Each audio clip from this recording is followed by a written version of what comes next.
The Pat McAfee Show. There'll be no rules for our guests, for us, for the things we can talk about. Yes, speaking his mind. I've never had a problem expressing my opinions or my thoughts or anything like that. While being relatable. I haven't had that manufactured fake-ass celebrity that a lot of people have whenever they go on those big networks. I've had a chance to really build my crew, build my following, build my audience. And ridiculous. What am I supposed to do? So I'm supposed to look at something that I can definitely afford and say, nah. Is that what I'm supposed to do? The Pat McAfee Show starts in 3, 2, 1. Hello, beautiful people.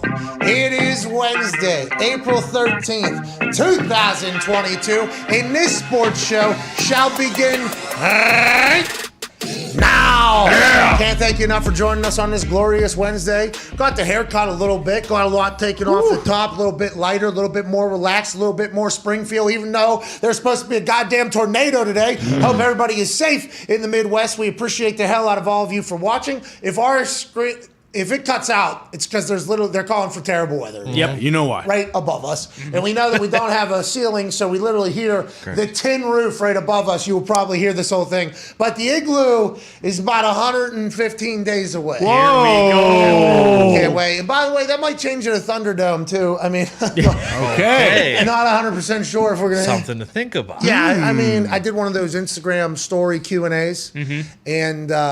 somebody asked, like, hey, who's the next person that's coming into the Thunderdome? And they were talking about that seat right there. But in my head, I was like, Yeah. Oh, shit. That's a pretty why good. are we not? I mean, if we're being honest. Yeah, because we say welcome to the Thunderdome literally all the time. And we didn't create the Thunder. Hey, we're not saying we created this, but honestly, it is a dome. We can easily put some thunder and lightning on the top of that thing. Yeah. So you're saying every time we walk in, thunder just hits? That'd be sweet. Oh, God. And the thunder rolls, and the lightning strikes. Good morning, it says. Sick. That's what it'll do. Who created Thunderdome? Maybe, I don't know. Pauly Shore? Huh? Pauly Shore created Thunderdome? Well, that was the Biodome. Yeah. Oh, okay. And that was a great movie, actually. That's Tone Unbelievable. Diggs, who looks fantastic Thank today. you. Hey, little church Sunday, Tone Diggs yeah. today. I was going through the closet and I saw Easter this tone. tiger polo and I was like, ooh, okay. Yeah, it is Easter Tone, little Tony Easter. It is Easter this weekend, apparently. Yeah, Yes, it Jesus is. coming back on Sunday. That's Yeah. right. Here we go.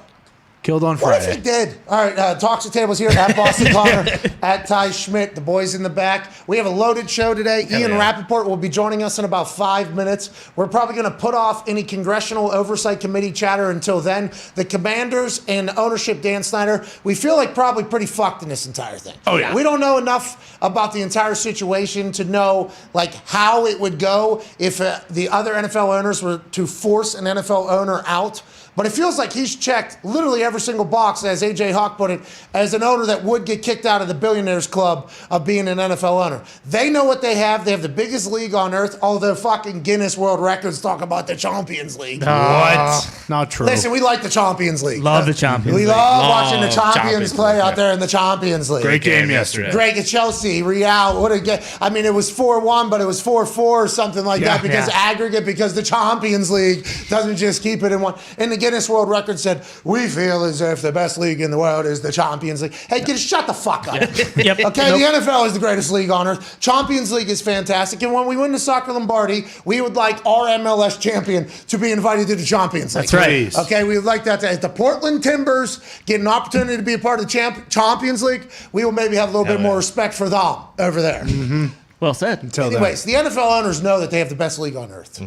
And they got somebody acting like a slappy here. Now, this is full-blown, not only morally terrible stories coming out. Now, the point was raised on the internet yesterday that when all those exposés were coming out from the Washington Post, which is owned by Jeff Bezos, and private investigators were digging into the culture of the Washington football team, and then back when it was titled the Washington football team. Of Right. course. Sure.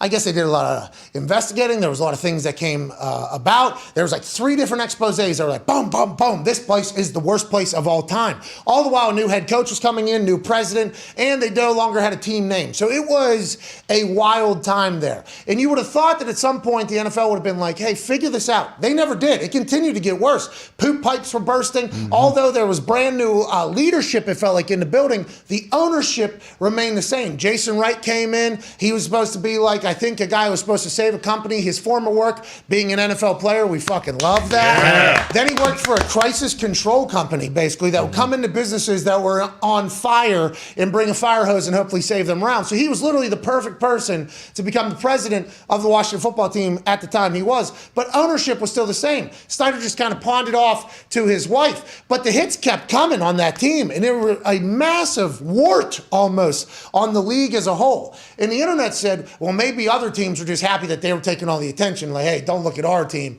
because that's going on. That has to be really the only way that there wasn't a conversation for them to at least think about getting a new ownership in the Washington team. That's a massive market, a lot of money, a lot of power players that you can get involved with your league. And there's, Bezos is sitting right down the road at the Washington Post, and he has all of the billions. Yeah. So you would think that would be the case. But now it's come out, and allegedly a former vice president of the Washington football team, Friedman, has testified under oath, right? I mean, in front of a House Oversight Committee, because it's the House, and then it's the Senate. That's right. And then there's the president over there. Yeah. And then they do stuff as a Congress there, and the senators talk to the governors. Executive and legislative branches. Boom. And then there's a third one, too. Judicial. Video we watched. And that's the big deal. The judicial one will fucking bring the hammer down. They got the gavel. Yeah, the other two, the legislative, executive. Anyways, they did a full testimony and basically came out and said that the Snyder family since 2012, which is eerily near the time where they got fined like $30 million or something.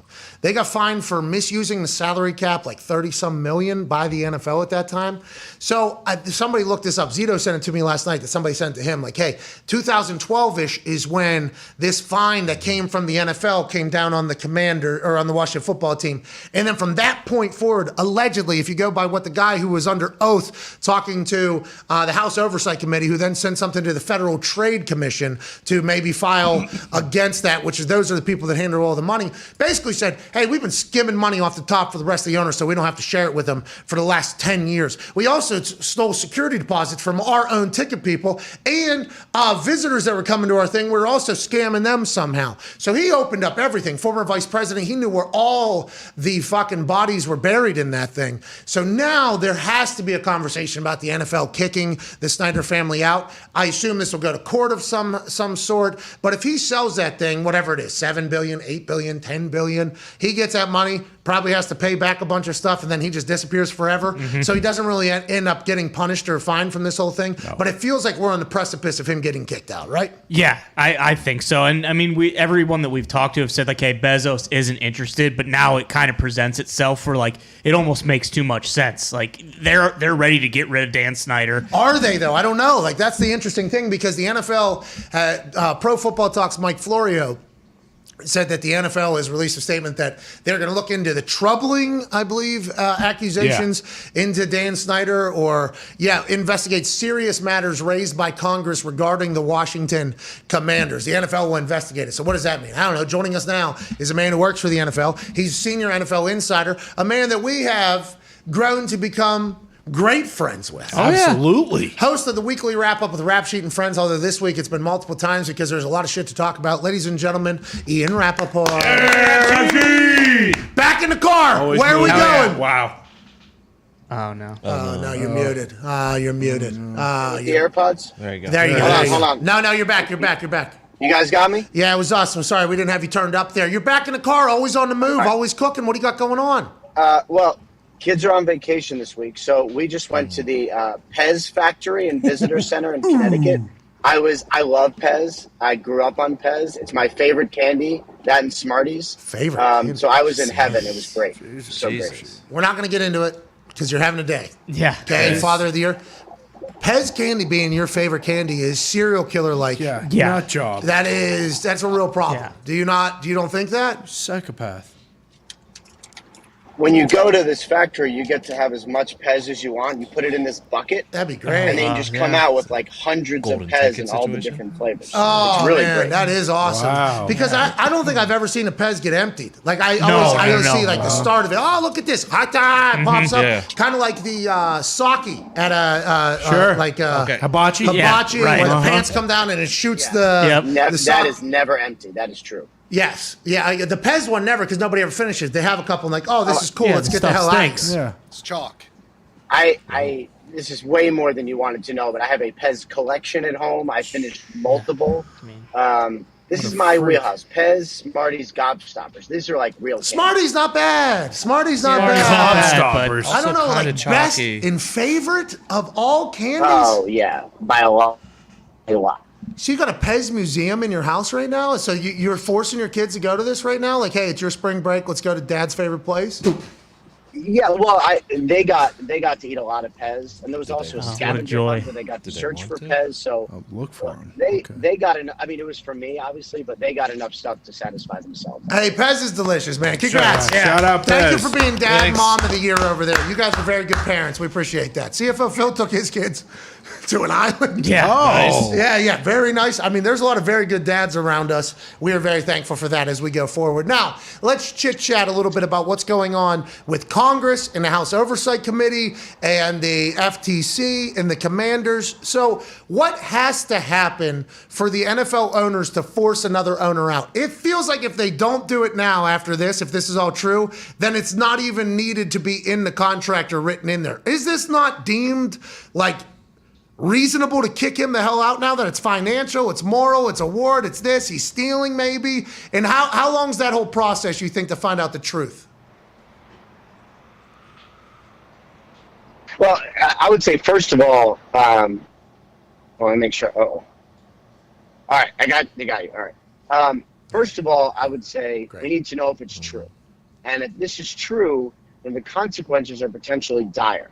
There is not a lot of precedent for this. The closest we've had to this is when Jerry Richardson, the former owner of the Carolina Panthers, had that Sports Illustrated sort of expose written about him, about sexual harassment and all that stuff in the workplace. And he ended up selling at a time when he probably would have been pressured to sell. This would be a little different because you're talking legal. You're talking, I mean, to me, the moral of like taking, if this is true, taking from fellow owners is as troubling as anything. They're supposed to be in this together. There's revenue sharing. There's so much here.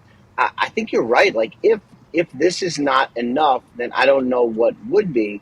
We would need to know if it's true. And Congress moves so slowly that I'm not sure to expect anything soon. But this is probably the most serious owner thing that we've seen to me, a very long time. How did this start? This all started because of the exposés from the Washington Post and the sexual assault? No, was it sexual harassment misconduct and claims. sexual harassment claims? And then they started Harassment, yeah. They started investigating, and then they just like, oh, let's see what we get here, and they just kept going. How many people, part of Congress, are focusing on this? You think, or the House? Whatever. I would say significant because Congress does have investigative power. They do have the ability to subpoena. They do have the ability to. So basically, what happened here? Oh, there's my picture. That's strange. Look awesome. I mean it's really a terrible picture. There's so many better ones. There's the one of me in the bow tie at the Kentucky Derby. Anyway. Oh, with the Pez dispenser. Oh, Looks sick. you do look so cool. You have that top hat on too. Oh, the horses. Oh, wow. He probably had one of those drinks. Those mint julep. Oh, mint julep. Yeah. There it Oh, is. yeah, the mint julep. Definitely, you had a mint julep. You probably had all the Double whiskey fisted. bottles Yeah. for the Bought 'em mint out. julep. Now, oh, you love the I would Kentucky. say multiple. Yeah. You love the Derby. Yeah. Oh, So much booze. so much Pez. Yeah. Holy shit. Oh my God. Paradise. We'll call you back. We got to reconnect with you. That other photo that came up of him, he looks very cool as well there. Oh, he's handling business there at the draft, I believe. That looks like a draft Smirking. night type I was smirk. also reading something recently that Dan Snyder just bought out all of the limited Yes. partners, so he borrowed half the money. And I don't know, did he borrow from the league? Like, does he owe the There we- league $400 million? We are back. Diggs just brought up a great point. So he just bought out the minority shareholders just like 2 years ago, Right. I think. Did he borrow that money from the NFL? What would happen with that NFL with that money? And also, how much did the NFL know about all this? How much did they know? Do you think they got blindsided by all this? And how does that happen? Isn't there like an independent audit that has to take place? You would think in a rev share situation with billions of dollars. Do they have to present their money to everybody else? How does this slip by the goalie? You think? So one of the allegations was that there was revenue that they received from an NFL game, and they sort of diverted that to make it seem like they got it from a college football game than a different event. Yeah, and so $163,000. And basically, the thought would be they didn't have to share that because it wasn't an NFL game revenue.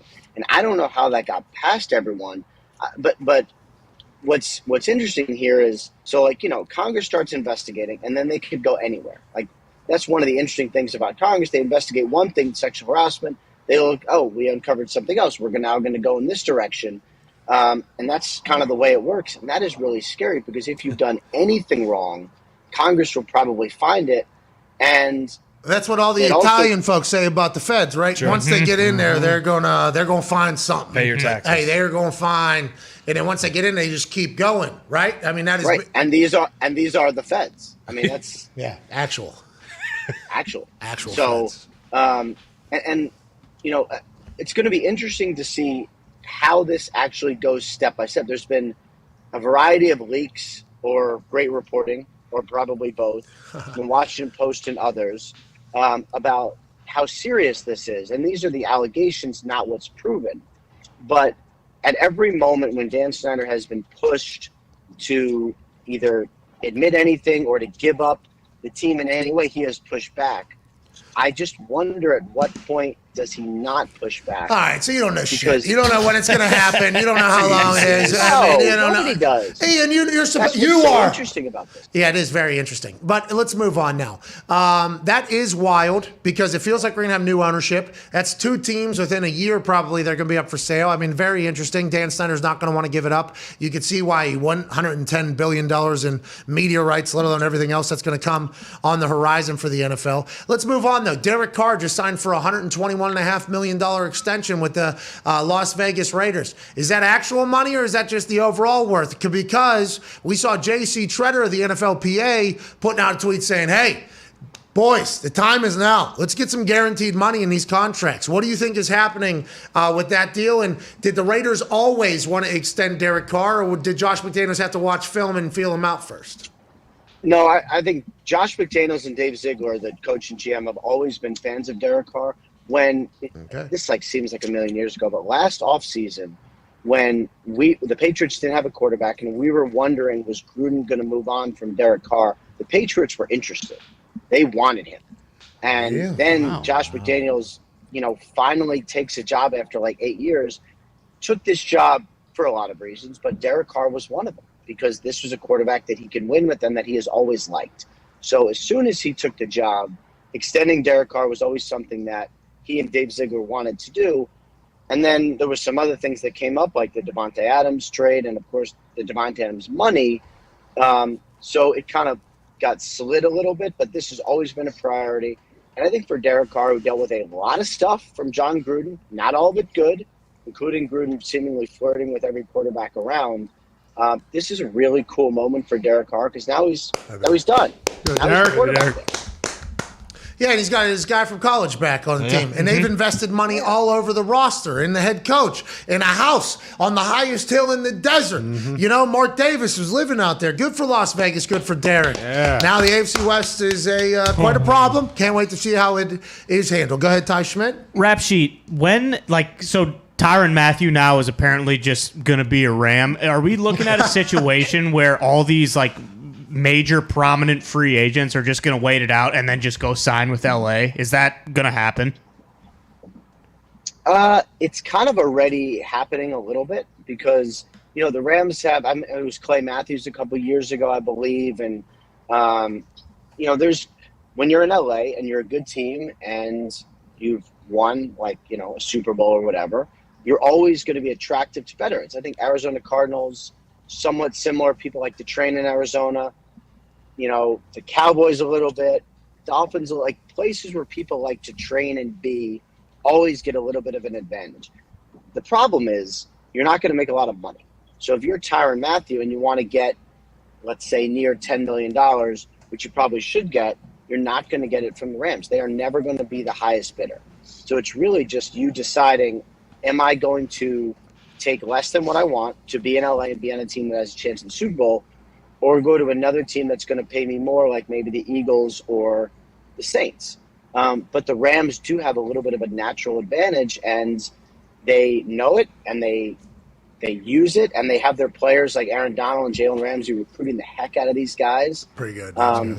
This is why they sort of act like this, because they could steal a player or two every year. Odell Beckham Jr. still on the market? We're just assuming he's going back to L.A.? Still on the market. I wouldn't say it quite like that, but there is mutual interest, and they know more about his knee than everyone else.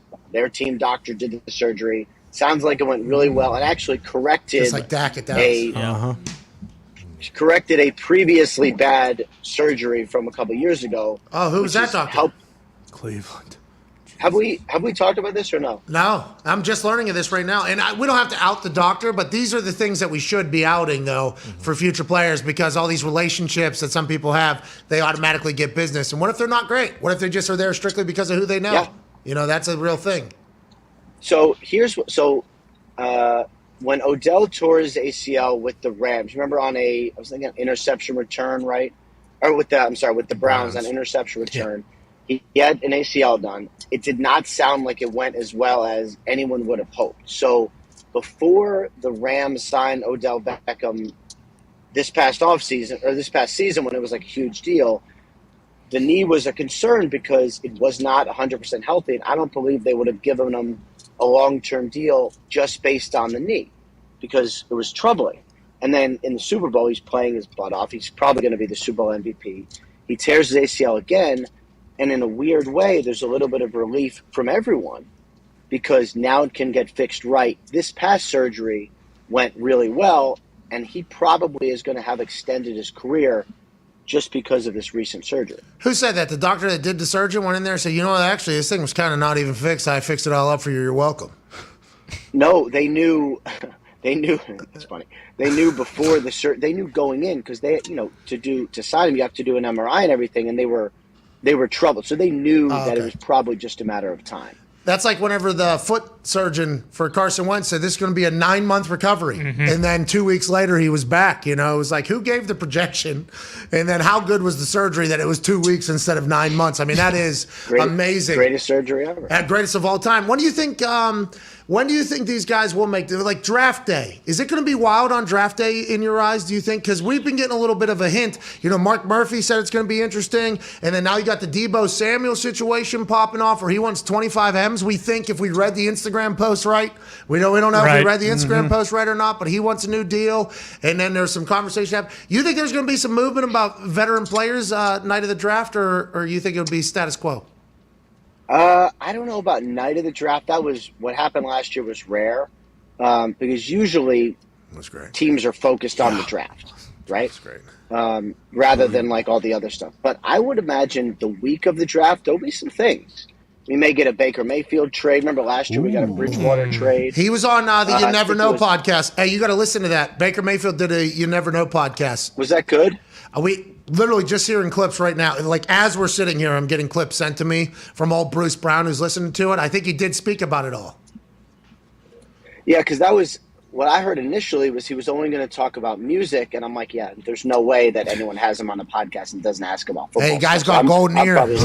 Yeah. Guy's got a golden ear. They call him Jimmy Iovine Baker. They say if he puts his stamp on it, fucking certified banger. Hell yeah. Send it. But yeah, he's going to talk. You think Baker maybe moved draft week, huh? You think people are going to try to be getting their final draft, picks together? Yeah. It just makes sense. Like let's say you're the Carolina Panthers, okay, and you want someone to compete with Sam Darnold. You'd like someone for the future. You want to just improve the quarterback room.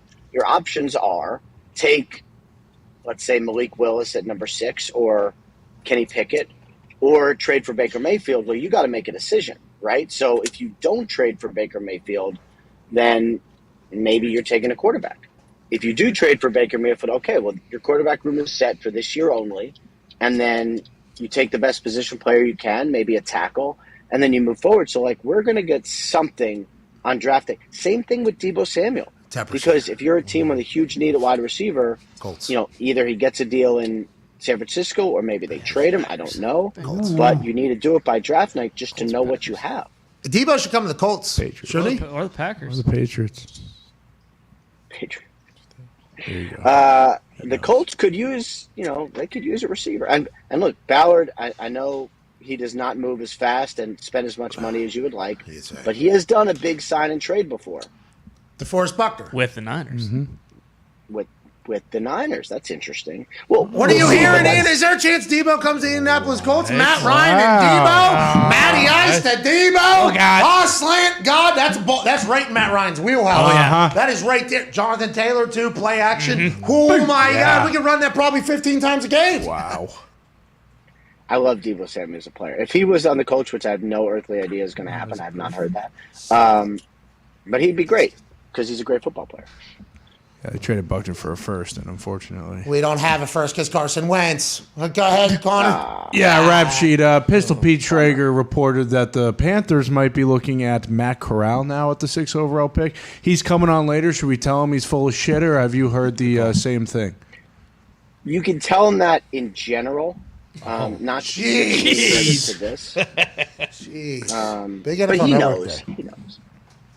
So yes. No, I would say from what I know right now, and then we're 3 weeks out, so just understand that there's going to be some stuff flying around. Oh, really? About That 2 would weeks. Get off surprise your me if he vacation. was taking that early. It's only That would 15 surprise days, dude. 2 come weeks, on. bro. Get off it. You're on the Pez high right now. Yeah. We are 2 weeks out. Let's Wake get up. some news. Here we go. That's Jesus. Let's start learning This about has come who. so- Yeah. No, I'm just saying. So basically, the way this Let's start. it's like a weird cycle. out But the your way it Pez works is hat. everyone knows everything and where these quarterbacks are ranked at the combine, and then everyone gets through free agency, and then everyone starts talking, then everyone gets in these buildings, and then it's almost like they re-rank them, right? So the public and we all kind of like, there's rumors, and you're like, oh, well, I don't think Malik Willis is going number 6, but maybe he is because, I don't know, maybe the Panthers, so like there's all these rumors, but knowing what I know now, I'd be surprised if Corral went that early. Probably to me, if someone is going 6, my guess would be it's Willis or Pickett. Those are probably the most likely to get drafted the earliest. Okay, Desmond Ritter's odds on FanDuel went from plus 3,000 to be the number 1 quarterback overall selected to plus 1,400. Whoa. Some just got cut in half. More things. This is what you're talking about there, where Interesting. things just start coming out, Smoke in the middle of the draft time. Well, but Desmond Ritter has done really, really well on this circuit. That is so crazy that they moved that much. How does that happen?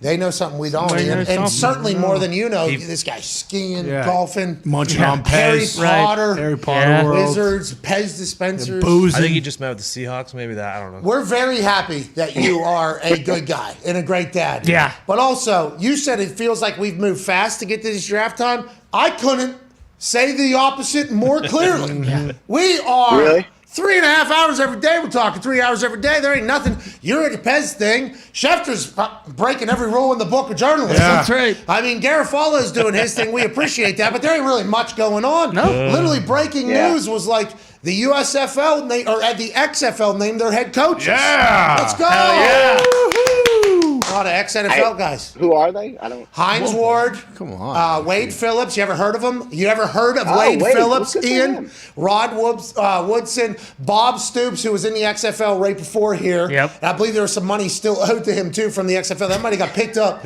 in the purchase. Anthony Becht, Jim Haslett, Reggie Barlow, and Terrell Buckley. You know, Anthony Becht, West Virginia guy, tight end, he's going to have it all figured out. Nice. The Rock was on Get Up this morning. Yes, he was. He looked good. Hines and Rod By Woodson the are gonna way, figure it out. kind of a big day for the West Virginia football program, eh? Yeah, we got that kid from USC and the mailman. Yeah, Yeah. JT In Georgia. Daniels. JT. JT, he's a mailman. What's going on? I would like him to play quarterback at West Virginia. I think I don't know anything about this guy. Jude, Hey, Jude, put your outta here. seatbelt on.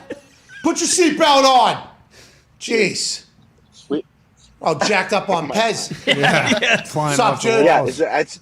it's been just eating Pez for the last hour, and now Max, you can come say hello. What's up, Max? Hey, you should put your seatbelt on. Oh, the hair is awesome. Wow. Hey, look Great at the flow. hair in the rap sheet family, dude. Wow. He needs a haircut, and he will not get a haircut. No, let that thing flow, Max. What up, Jude? What are your his foot hobbies? down, Ian. What are hobbies? Harry Potter, Pez. They like Harry Potter. They play a lot of sports. Lax. What else do Lacrosse? you guys do? Lacrosse? They like to read a lot. Nice. Jude plays lacrosse Max plays baseball and soccer. They all do a lot of things. Hey, good luck out there, boys. Good luck, boys. Enjoy your spring break. All right, enjoy your spring break. Last question here, as we know, Daddy. Hey, try that chalk, Max. Go ahead. Put it in. Do you let them have actual candy? Hey. Wow. What's going on, dude? You let them have, like, good stuff? I mean, this is the best candy, as Reese's. we discussed, but they do have Reese's. other assorted candies, but you know, you gotta treat your kids right. So I make sure that they have the best candy available. Oh, my God. Sounds Sounds like a like clown. Yeah. their childhood. Go ahead, Diggs. Feed the Be pigs. in the draft that's 15 days away. I just curious, what's like the most intriguing thing that you've heard surrounding the draft here in 15 days away? Yeah, now we got them loosened up with the kids, too. Fucking let some shit out here. So the biggest question mark, the best rumor, is there are some teams that think a quarterback will go really, really, really, really early. And by early, I mean, like, I don't know, let's say the Lions. That'd be really early, right? That would be a surprise, and that would be really early. But there are some teams that are, like, convinced that that's going to happen. And based on where these quarterbacks are, just overall sort of ranking evaluation-wise, 2 would be very early. But if you think you have your franchise guy, none of it's too early, right? I mean, Trubisky went 2 at a time when most people didn't think he would. Bortles went 3 at a time when it was 3. Yeah, I think 3 when nobody thought he would. So is it possible if someone's convinced? Yeah, but I don't know. Like, and that's the draft is my favorite thing. Like, I love it so much because the intrigue, and we're going to find out. But I'm like dying to know. Super wild Is card there a weekend. dark Oh, horse it's for the a best. quarterback? What are you talking about? The draft's your favorite thing, Ian? You just the Super Favorite Bowl, Super Wild Card Weekend. Favorite. Yeah. What about Favorite thing. all that stuff? What, there's like 2 teams about to be for sale. It's Opening my Sunday. favorite thing to cover because there's so many rumors and so many different storylines get woven into one, and then we just get to find out. And like, I would say this selfishly for me, the 10 minutes before the number 1 team gets on the clock, and it's so tense, and you can feel the energy in a building. That is the best. Like, I love it. I love the draft. Okay, well, we're excited to see what you get right, what you get wrong. We got Mitt's Mock 3.0 Hell yeah. today. Yeah. I mean, it's a Lock in. beautiful time, and we appreciate Yeah? you taking time out of your kid's spring break. We'll send you Mitt's Mock 3.0. He's been studying the film. Send it. Spot Send on. it. I'll destroy it. Send it. Whoa! Jesus. Pour your booze on We it? got sticks on today, too, to move Daniel Jeremiah. Hell I'm yeah. excited to hear what Oh, he's well, got. you'll get some actual stuff. Out This kid does his mock Here draft. it is, high society. Jesus. Big network, knocking the independent guy. Yeah. Classic Prick. move. Kid that's high all the time, can't make a mock draft. Get out from under the rim. Unbelievable. Jesus. All right, anyways, we appreciate the hell out of you, man. You're the best. Ladies and gentlemen, Ian Rapoport. Mitt, you hear that? How about this, Mitt? $20,000, you have the best mock draft, the most accurate mock draft. Hell Out of all yeah. the mocks. Wow. Here we go, man. Come on, man. Hold up. It'll be, we got to, because there'll be some random mock that'll be better. So we got to put him up against the actual mocks. Yeah, Like the ones what- that are going to DJ. be on TV. Yeah, we'll have DJ, Mel, McShay. Yep. Todd. Schrags. Shrakes, yep. Yeah, Schrags. yeah, Schrags. CBS, somebody. Yeah. I think Chuck Davis does one. Well, then Mitt. And then Mitt. Mitt. Yep. Mitt, if you're the most accurate one out of your your last draft, okay? Whatever everybody else puts in their last draft. Is that Dave draft everybody puts in? Yeah, Yeah, I think sometimes. 5.0, Wednesday or Thursday. Final draft. Yeah, but I'm not talking about just Mitt's. I'm talking about everybody else's too, because we got to Draft judge week theirs. for sure. Their last draft, everybody's last draft. Mitt, if it's the most accurate, $20,000 old Mitt. Now, what will Mitt. that money go to? We know, but Yeah. Is it Right. like 1 point for correct team, 1 point for correct number that they could take in? yeah, that's a good call. We got to figure out that whole thing because it'll probably be a Trades. pretty big part of Draft Spectacular. Maybe 3 points if he gets a trade right. Figure out the logistics, in a week or two. There is a scoring system, I believe. For sure. Because I think last year people were telling us about like joining like fantasy drafts. Oh, yeah. 'cause you and AJ did the points last year as Yeah, well. you get points. Like there's an entire theory, I think, or a entire Algorithm. bingo. Well, no. What's that called? System, I guess. Scoring system. Scoring system. So when something happens, like the Pythagorean theorem, Yeah. is there Right. numerous theorems? Oh, yeah. Oh, yeah. So it is a theorem. So there is a theorem on how to score that entire. And after There the it is. theory comes a law. Well, and before theory, there was Austin theory, and then what? Fucking lose the first name, kid. Gotcha, bitch. All right, we're back in 4 minutes. This is the McAfee Show. Call us on the 5-Hour Energy phone line, 1-833-4-McAfee. We'll talk about that. Didn't sound like Ian knew anything about the Congress thing. We know more than Ian does. Yeah, he's out to sounds like lunch. it. I mean, fucking Pez as his favorite candy. Serial killer That's stuff. unbelievable. Jesus Christ. He has a museum to it in his house. Yeah, I mean, which, you know, a lot of people have a bunch of the Pez things, but to actively eat it and say it's your favorite candy, get your shit together. You're saying there's a lot of like collectibles because the heads. Yeah, exactly. Oh, I got a new Spider-Man one of 50. Put that in a museum. Exactly. Put that in the basement in a room that I made a museum that my significant other does hate. Yeah. But it stays because it's good. Guy loves Pez. What were those those chalk candies? What was those necklaces? You remember those? Oh, yeah, those candy are so necklace. good. Those yeah. had a run. Yeah. Those weren't bad. Neck was, So neck good. was very Pretty good. sticky after. Yeah. You had to be really precise with your biting and your slobber. Because if you got any on there, man, that thing sticks. You're in trouble. Yeah. Shoot him, HR. Yeah, you can double wrap it on your wrist, too. Yeah. You guys probably too soft, too young generation. Probably Correct. get No. jumped for doing it. That led to candy underwear, I believe. The necklaces. Oh, you're talking about Edible boning. underwear? You're talking about boning. Oh, yeah. He's talking Spencer's. about Actually, I boning. think fruit roll-ups led to those. Hey, fruit roll up, by the way. You eat that Dahn. Oh, you eat the whole Oh, thing. yeah. Yeah. As a one piece. Oh, yeah. Yeah. Oh, yeah. Same with fruit by foot, which is Put it in there slightly like a better jaw. than fruit roll. Speaking of, so on the side there, that's either a fruit by the foot, Big League Chew, or like, Hubba Bubba. what is that tobacco? That is, Oh, Red Man? Yeah. Yeah. Loose leaf tobacco and then probably just, double bubble. what did Kevin Kisner had this on the side of his face at the Masters. Oh, yeah. The one morning I was watching. what He's a a Southern beast. guy, I think. Probably. It was probably some red man. It was literally like this, and then every time he shot, they had to zoom in on him afterwards. There was just an entire village coming out of his mouth. Spitting black. You just keep it moving. Kisner. Hell of a golfer. Oh, yeah. Him and Tiger look like they're having fun, even though. Yeah. Not playing that good. Correct. Not like Billy We Horschel. saw Kisner have a blast. Yeah, we did. Oh, Rough yeah. and rowdy down in West Virginia. Yes. Kevin Kisner gets after it. Well, I don't know if he still does. That was years ago. but Seems he- probably. Yeah, Yeah, golfers. good Golfers seem to have a great time. I don't think Scott Scheffler. Well, he has a good time in the Lord. Fucking Hell yeah. That's right. everybody has a Yeah. good time different Yeah. ways. That's right. We're back and forth. What does happen after you die? We'll talk about that. Yes. Here we go. Get to the bottom of it. Yeah.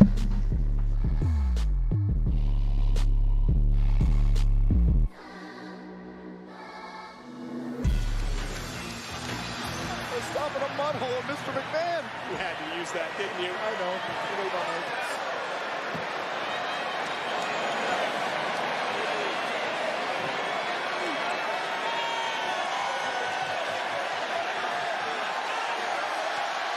Here we go. Now it's time to celebrate. Is it?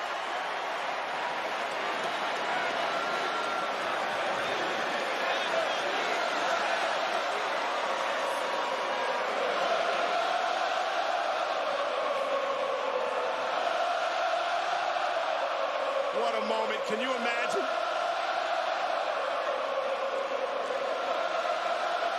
McAfee for his boys.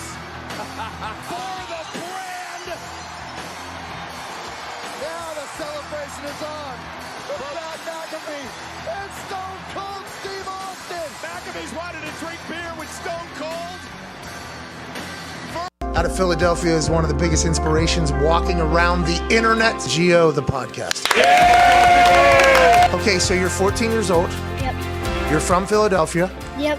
Big time Eagles fan, podcaster. You were Carson Wentz's #1 fan. Yeah. Yesterday, the AO1 invited me, and Carson invited me to the game, and I got to go on the sideline and meet Carson again, and he gave me a football. Let's go! You're obviously full of energy, full of optimism, full of upbeat, good vibes. Yeah. What do you go through on a day-to-day? I've had 20 surgeries in my life, so it hasn't been easy.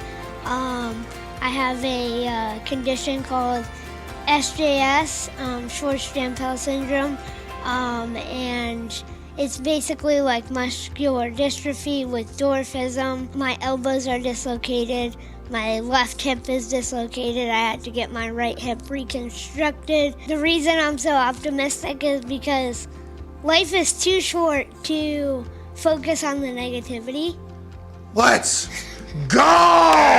I'm sorry to hear that you have to be tougher than all of us on the day-to-day, but I am so incredibly thankful that you keep that mindset. How'd you develop a love for football? We've always been a football family, but then when I started having surgeries, I started watching football, and then I just kind of fell in love. What does the rest of the season look like for the Indianapolis Colts, you think? Carson's going to keep himself safe out there? Carson's going to have his best NFL season here in Indy. Why is that? He loves it here, and he's having fun. And when Carson Wentz is having fun, he plays his best. Okay, and how about the Philadelphia Eagles? I think they got a little developing to do with him. Are there any players that you'd like to get on your podcast? Brian Dawkins. Oh. Is he your favorite Eagle of all time?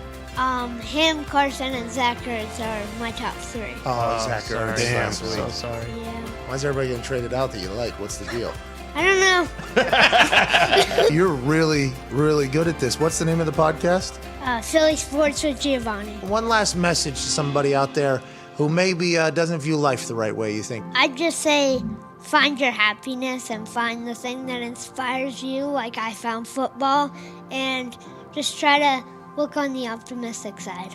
Hey, you absolutely crush it every single day. You crushed it in here. We appreciate you. We hope you loved Indianapolis, Indiana. Come back whenever you want. Ladies and gentlemen, Gio the podcaster.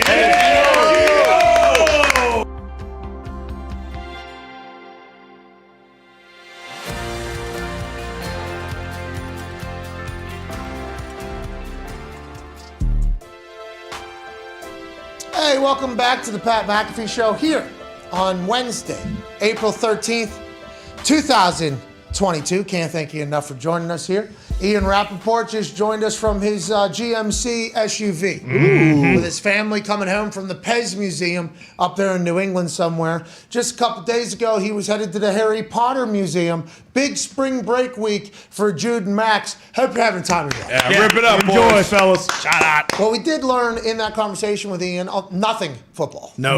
Nope. We know more than he does because he's been at the fucking Harry Potter Museum and at the Pez Museum. So it's like, hey, Ian, bring us. Okay, we'll let you know, Ian, what's going on this weekly wrap up because normally Ian's plugged into everything, but I do believe maybe just nothing is happening at all around the NFL, which leads to our next point. Schrager will be joining us in the next hour, as will Daniel Jeremiah. Now, out of that convo, what we did learn from Ian Rapoport, though, he has serial killer tendencies. Oh, yeah. Yes. Without a doubt. Many's. What's that all about? I don't know. I was just thinking about it for 4 minutes. He's a Connecticut guy. He's a weirdo. Is that what happens in Connecticut? Yeah. Dan Orlovsky, Connecticut guy. Exactly. He probably Weirdo. likes Pez, Bruce too. Brown, Connecticut guy. He probably Weirdo. likes Pez too. Dan Orlovsky's Orlovsky has terrible food takes. Terrible. yeah. Yeah, he's always like, who puts salt on stuff? Exactly. Yeah. He's a Yeah, con. I was seeing it on Twitter. I'm like, that's a good angle that he's kind of picked up. Yeah. Hey, I hate good food. Let me tweet about it. Didn't he say he had like cheese and mayo sandwiches like all the way through high school and that was all he ate? Loved him. Yeah.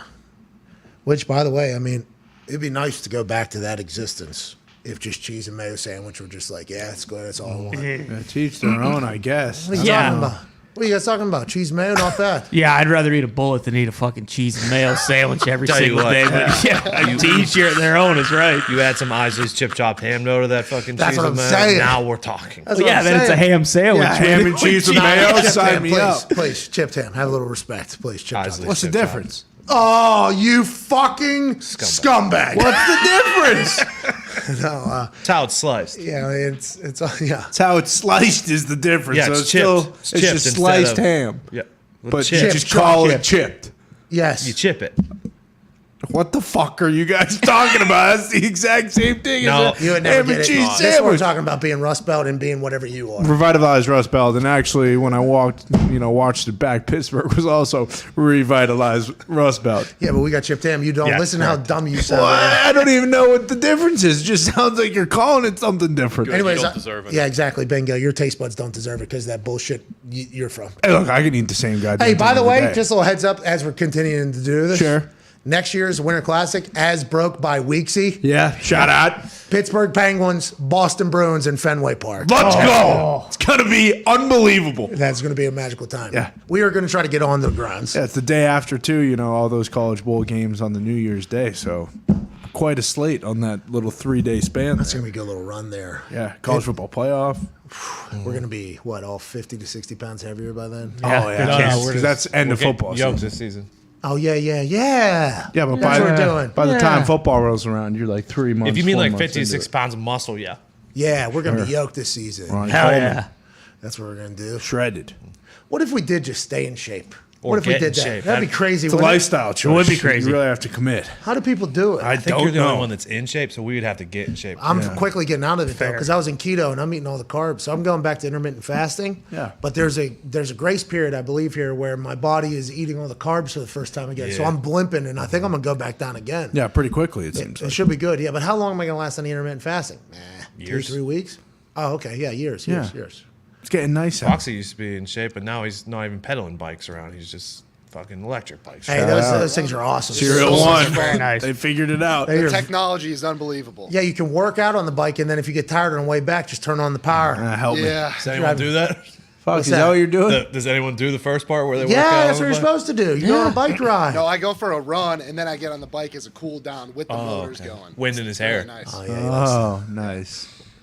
with his rag top down. Feel the breeze. Let's go to Smells Nick in all the Tampa on a smog from 5-hour the engine phone line. Let's go out there. Yeah, he's got those Amazon trucks and Walmart trucks. Massive Massive Flat roads, warehouses. so you can go pretty fast. Well, I know you love that house, but like, don't you think the writing is all over the farms around you? Like, Well, I'm just hoping that actually Amazon comes in and just like overpays by like $500,000. We need your property. Here you go, pal. which probably is going to happen. I With, love that house so much. But Yeah. yeah, if that happens, I'll take the money. but it is kind of it's clean. So people don't know this. Indiana might be the home of all of the warehouses that get everybody's shit everywhere. Largest Walmart distribution center in North America is being built right down the road. And by the way, the largest Amazon one was probably right down the road next to it. There is just warehouses popping up overnight. They have figured out the architectural builds for these things, and we don't know how, because Indiana, pretty windy place too. But True. these things just pop up out of nowhere. Oh, yeah. And they are just circling Foxy's house. Foxy, when he bought the house just a few years ago. 1 year ago. 1 year ago, had beautiful views. Oh, it was awesome. And now it's just warehouse. And they had to catch up to the roads because all these 18-wheelers that are driving everything, because Amazon has 18-wheelers, Walmart has 18-wheelers, everybody has trucks now. Logistics is a real thing. They had like basically dirt roads going to all these fucking warehouses that are out in the middle of the farm in the middle of nowhere. And it's, Indiana's trying to catch up. I think it's a good idea for Indiana to do this because there's a lot of space and we're centrally located. Yeah. But this whole grace period of adapting the town to the warehouse is not going well. No, it's been fascinating to see all these massive buildings pop up. It makes no sense to me, but You're going to get your house bought out from underneath you. I hope so. Well, you like that house, so it's a good house. First house. Congrats, Foxy. Yeah, nice job, Foxy. Great yard. Love it. You used to have a great view, now it's just... I love money more, though. Buildings. So. Oh, Greedy son of a bitch back there, huh? Hey, chase happiness, man. Chase happiness. All right, chase. God. This guy, he's too young. You don't know. You don't know anything much. Foxy. You don't shit about fuck, Foxy. It's not all about money, dude. Yeah, money will follow, man. Yeah. I couldn't even imagine saying that with a straight face to people. I try every single time, because like I remember growing up and hearing people say like money doesn't bring happiness and being like, you shut the fuck up. Like you have no idea. Oh, there's somebody that's been around money for too goddamn long. Oh, there's somebody that's never had money. Okay, it looks like that was literally my entire mindset. And then, you get very lucky and fortunate to have a cannon for a right leg and you get drafted and you figure out how to learn from other people and get very fortunate, get grossly overpaid. And then you realize like, oh, okay, so there is still like human issues though, and that's probably where happiness comes from more. But you do have freedom, which should allow you to view life a little bit differently. So Fox, I just want to let you know, money doesn't bring you happiness. And I know it's impossible to understand until Amazon pays like 10x whatever your house is. Yeah, bingo. It'd be a great win. Exactly. Then you're gonna have to deal with the next house, the fucking everything that has to come with it. But are we gonna be in Indiana forever? Like this weather, okay? Yeah, it's tough. Man, I was Zillowing down in Florida. I was Zillowing in Nashville. Ooh. I've been Zillowing in Nash. Texas, Arizona. I feel like we can get some really good spots. But we got the Thunderdome coming. Let's not even think about it. We got That's right. And that place is going to be Thunderdome tough to season. leave. Thunderdome's going to be tough to leave. Yeah, you're 100% right. Let's go to the phones. Let's go to Bobby. Love Indiana, by the way. Love it. Of course. Yeah. But this weather is Maybe fucking it stinks. insane. Terrible. It's just like a January, February destination place. We get through there and then come back when it's a little bit nicer. Oh, like May we come back to Indiana. Yeah. So it's still shit. Nothing like May in Indianapolis. Indiana, by the way. Indy 500 is here in May, and It is fantastic. I don't get along with anybody over there, but Yeah. So November to April, Arizona, and then just come back to the Thunderdome. oh yeah, Arizona is awesome. I love Arizona. Bro, I fucking love that place. Yeah. They got a basketball team too and a football team. Yeah. That's right. AQ Shipley's over there. Can buy the hockey team probably. Yeah, you could buy the hockey team. Yes. Dire financial straits. Really? Yeah. Oh, yeah. What's that going to go for? How many $100 million? A couple $100 million? Probably 300 or 400 million, I bet. To get into a professional league, a big time league, $400 million. You never think that because of what the NFL is doing right now with like $7 billion, probably $5-6 billion. In the hottest city in America. Yeah. NHL's growing too. Yeah, fucking Phoenix is awesome. Yeah, something to think about. We'll be there 3-4 years. Yeah. Yep. Legal Yeah. gamble in there too. Let's go to the phones here on the 5 Energy phone. Let's go to Drew in Arizona. Drew! Whoa! Here we go. Visit over there. Hey, boys, how we doing? Hey, keep moving, Drew. Maybe Arizona will move. Hey, that's what I'm saying. I love the AZ talk. Bring the show on over. Sticking with the draft and the QBs. Welcome. We had Orslowski on yesterday. Do we think the quarterback situation looking in Pittsburgh, are they actually that interested? Drew, that's an interesting question. We were asking that ourselves because they paid Mitchell Trubisky like $8 million, but Mike Tomlin likes going to pro days. But would he be spending every single moment of his free time with all these quarterbacks if they weren't actually interested? And it led us to think, we think he's actually interested. Now, will it be Desmond Ridder, whose odds just changed mightily, I guess, to go number 1 overall after Diggs said he had a Seattle Seahawks visit? But, Tone, you're a Steelers fan, resident Steelers fan. You guys are getting a quarterback, it feels like. It feels like it, and I feel more certain that I think he's definitely interested. Tomlin, the thing that did it for me, Tomlin always goes to Ohio State Pro Day. He did not go to the Ohio State Pro Day this year because he was at a different one. I can't remember what quarterback it was, but that was pretty telling to me because they love drafting Ohio State guys. The Ohio State. So that made me actually think like he's definitely interested in quarterbacks, or he would have been at that pro. Ipso facto, you're saying. Yeah. He's all missing Ohio State that has just been a pipeline to the Pittsburgh Steelers, basically, to go look at this quarterback if it's all just a smokescreen. Also, pick what, 20? Pick 20, yes. Pick 20. I mean, they're saying that's where the quarterbacks could fall to, right? With the way this entire draft is shaping up with the positions and everything like that. I'll be interested to see because Ian Rapoport said there's some people that think quarterbacks are going to go early. Like number 2 overall. Lions. Let's go. Detroit Lions moving on from Goff, paying him $30 million, but, kind of grooming the future of the pride. Yeah, it's interesting because Dan Campbell did say we need a starter, but this could just be smokescreen season. And he could just be, letting everyone know we're getting a fucking defensive end, but actually take a quarterback. Maybe it's Aiden Hutchinson, by the way. Bring him home. I hope so. I can't wait to see what Mitz Mock is pulling in. I know. Can't wait to see what he has going on. That'll be in hour 2, I believe. Chuck in Ohio, what's going on? Hey, boys, how we doing? Hey, keep it moving. How are you? Doing pretty well, man. Don't usually get the chance to call in, but we got rained out at work today, so I figured what the fuck. All right, construction? Yes, sir. Doing actually asphalt road construction. Hey, we appreciate your service, sir, and sorry about the miss of a workday and a paycheck, but we're glad you could fucking watch, man. What do you want to talk about? Come to Indy. Need you. Jarvis Landry, $30 million. Anybody going to really pay that? Coming back to the Browns to play with Deshaun? What's going on? Chuck, great question. Nobody's really talked about Jarvis Landry. Odell Beckham Jr., we talked to Ian Rapoport about it. It's assumed that he might be going back to L.A. because the Rams doctor did his surgery after, I guess, not a great surgery just a couple years ago in Cleveland. He's kind of holding out. Jarvis Landry, we haven't chatted about at all. Would love him on the Colts. I do recall there being a contract conversation about how much money he wants, how much he thinks he deserves. Respect to him. You are worth exactly what somebody's willing to pay you. I would love Jarvis Landry on the Indianapolis Colts. Yeah. Oh, yeah. Unbelievable. Love him on the Packers. I think he's one of those guys who could basically pick from like a litter of teams and they at would the all, right price. Yeah, exactly. And they'd all love to have him. Or maybe he gets broken off somewhere and he's in the middle of negotiating. I don't know. Jarvis, come on over to Indianapolis, though. We'd love to have you. Debo, Or Green Bay. Julio. Do whatever you got to do. Ty, bring him back. Yeah, what's going on? We'll ask AJ Hawk what's going to happen with Jarvis Landry and more on the other side of this break. Fucking hit it, dude. No, I think I got break in there. Oh, you got it. You go. I didn't tell them how long it was going to be. Somebody might be listening for the first time. They ain't going to listen again. They'll figure it out. That deal's up soon. Really? Serious deal's up soon. Yeah. XM? Like end of the year? Yeah, SiriusXM. They merged years ago. No, like within like a month or two, I think. Oh shit. Yeah. Before the summer. Yeah. I tried to do negotiation at one point. What happened? Well, I kind of got laughed out of the call. Really? Yeah. Interesting. And then our deal happened 3 weeks later with FanDuel, and then with SeatGeek, and then back up with Roman, and then with 5 Hour Energy. And then it was, hey, we're at a different time now. Yeah. Than It's we changed. were just a couple weeks ago. I Well. do apologize. You're lost. It's just business. Yeah. Sorry. That's right. But real talk, I feel like serious.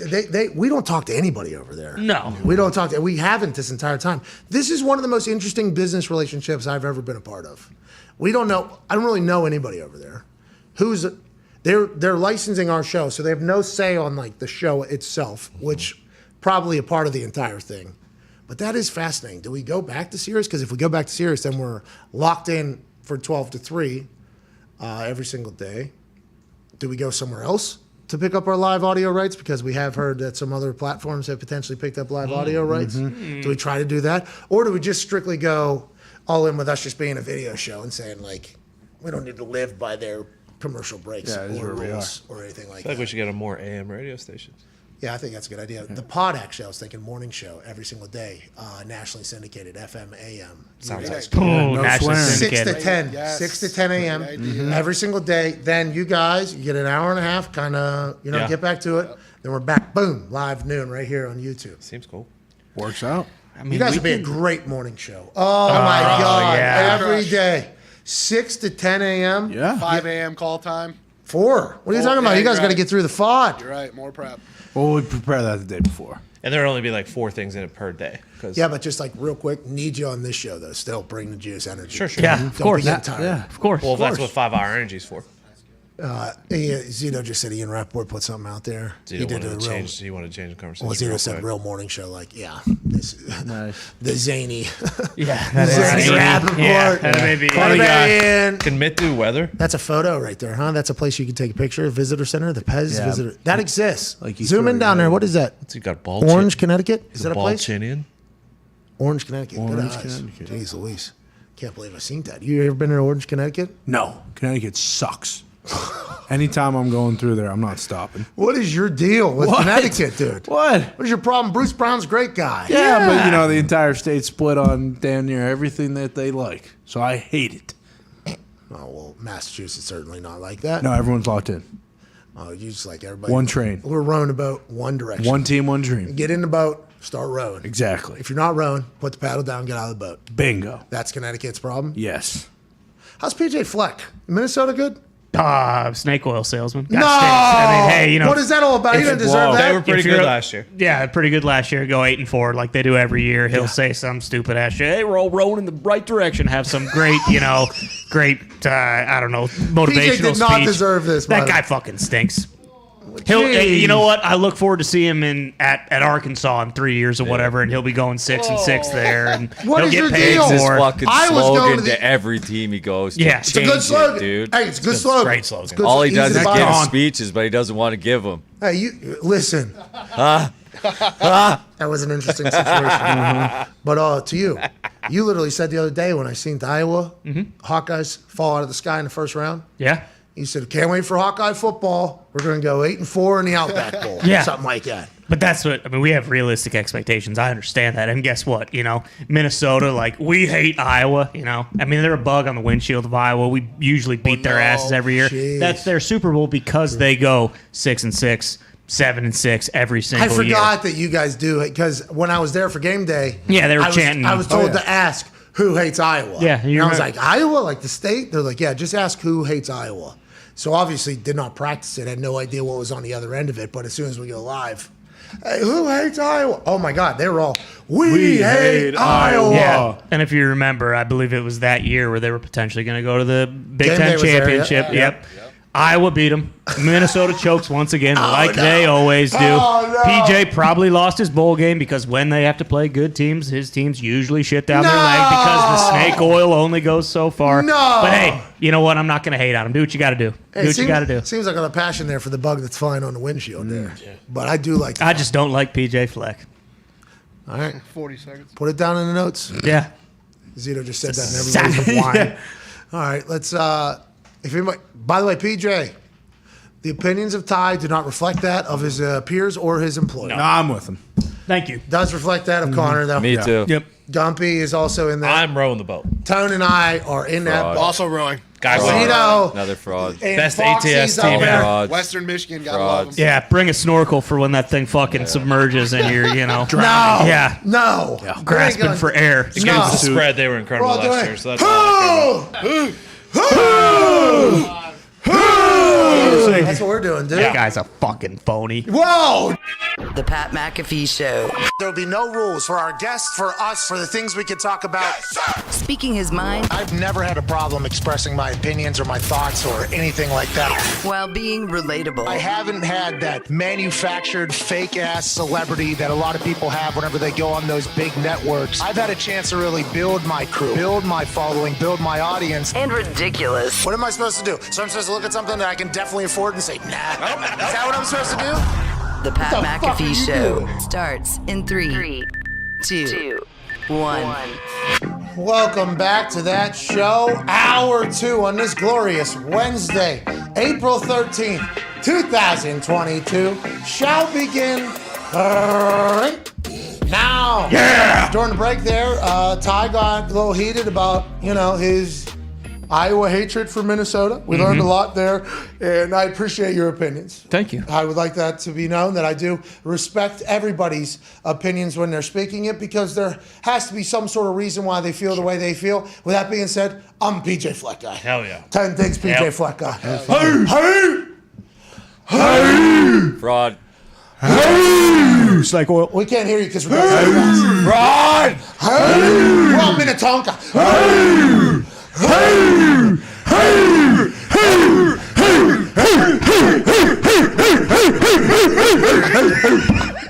That's what we're doing. I get on board with that. 'Cause Yeah. They don't do that. That's kind what of they stuff. do. You don't know. They did that. Yeah, That'd be everyone in the stadium unbelievable. does it, dude. Dude, that's what they do. And then, bow, bow, bow. Remember, he introduced that to Central Michigan. I remember. Played the guitar. Western. That's how I was introduced to PJ Fleck as a coach. He and Chandler Harnish, who was a teammate of mine, were teammates, or he was a coach of his or something like that at Central Michigan. Western Michigan. Yeah. Western Michigan. I'm so thing. sorry. Very- I'm very sorry. They all stink anyways. What's your problem? I'm just saying. What is this guy's problem? Central Michigan created J.J. Watt and Tanya Brown. Exactly. Oh, AB. Dan yeah. Lefevre. Cooper Rush. Yeah, bingo. Cooper Rush. When he gets a job at Western Michigan, he literally, he's like, all right, we got to start some traditions. And I watched his video, and he was like, when it's third down, this is what I want everybody to do. He cut this promo from his office, filming it on his cell phone, and then put it on Twitter. And it was him playing a boom, boom, boom. Everybody's going to put their threes up. And I'm like, who is this guy? This guy's the head coach of a fucking program channel. He's like, you would love him. You would love this guy. Good energy. I'm like, this video is amazing. Go on, fucking win. And guess what everybody's doing on third down out there? Bow, bow, bow. Yeah, they're doing it. PJ Fleck is a leader of men, a leader of cults, a leader of universities. Bingo. I've seen it since day one. Bingo. Leader of cults is right. Joining us now, a member of a cult Acting in Ohio. like he's the first guy who's ever said row the boat. He did. He was Fucking awesome when he moron. came on this show, and then he just Yeah, he was. What happened? Well, Hey, PJ, we'd love to have you back Yeah, on. Like, okay, anytime. well, he's not giving any motivational speeches. Right. Thought that's what he does. Nah, the guy's a horse's ass. Come on, necktie mentality. Joining us now, listen. By the way, one of the Great greatest speech. speeches of all time. Yeah, it was incredible. On this show. Sounded Play like the he hits. ran himself Play the off. hits, PJ. No, listen, Quickly, come you guys to forget. What is the deal? Play the hits. That's why this show is different than every other show. Okay, people think that we planned that and knew we were going to talk about PJ Fleck today. We did not. No. He's also a good fucking gambler. He is Great a good gambler. Is he a good Fine, gambler? Because yes. Ty just said he's full of shit and he's not a good gambler. No, he's actually a champion. He is a champion. He's a Since champion when? gambler. He's not a champion. He's a Wow. champion. Since when was he a champion? And good gambler. Dude, how about he goes to Minnesota and they build him a $40 million facility? They go all in with this guy. Should have been Yeah, but $100 then- million It facility. should have been. They for let that us guy. work out. They let me work out there. Listen to what Oh, I you're know. saying Yeah, about but- this guy. Yeah, I He was hasn't there. won. I don't remember PJ fucking walking around anywhere. You know why? Because he was tricking some goddamn recruit in his living room saying, "Hey, guess what? We're gonna go to the Big Ten championship next year. We just need you to row the boat in the same direction that everyone else is. Okay, neck-on mentality." Yeah. You know what? I'd love actually. Rome probably loves PJ Fleck, but he is a clone. No two ways about it. PJ Fleck is a fucking clone. Okay. Not a good gobbler then. Let's go to Brad from El Segundo. Joining us now as a member of a cult. I'm excited to get his thoughts. The Ohio State Buckeye, college football national champion, Ohio State Hall of Famer. Ladies and gentlemen, AJ Hall. Hey! What's this all about, dude? I did not know this was coming. This has really blindsided me. Poor PJ Fleck. I'm a row the boat guy. I didn't want to even be added into the show. I don't want to be a part of this PJ Fleck blasphemy. You guys just burying him. Ty going in on a lot of people here, I feel like. Well, listen. So you're on PJ Fleck's team, yeah? You're I'm rowing the boat all day long. Yeah, of course you're not.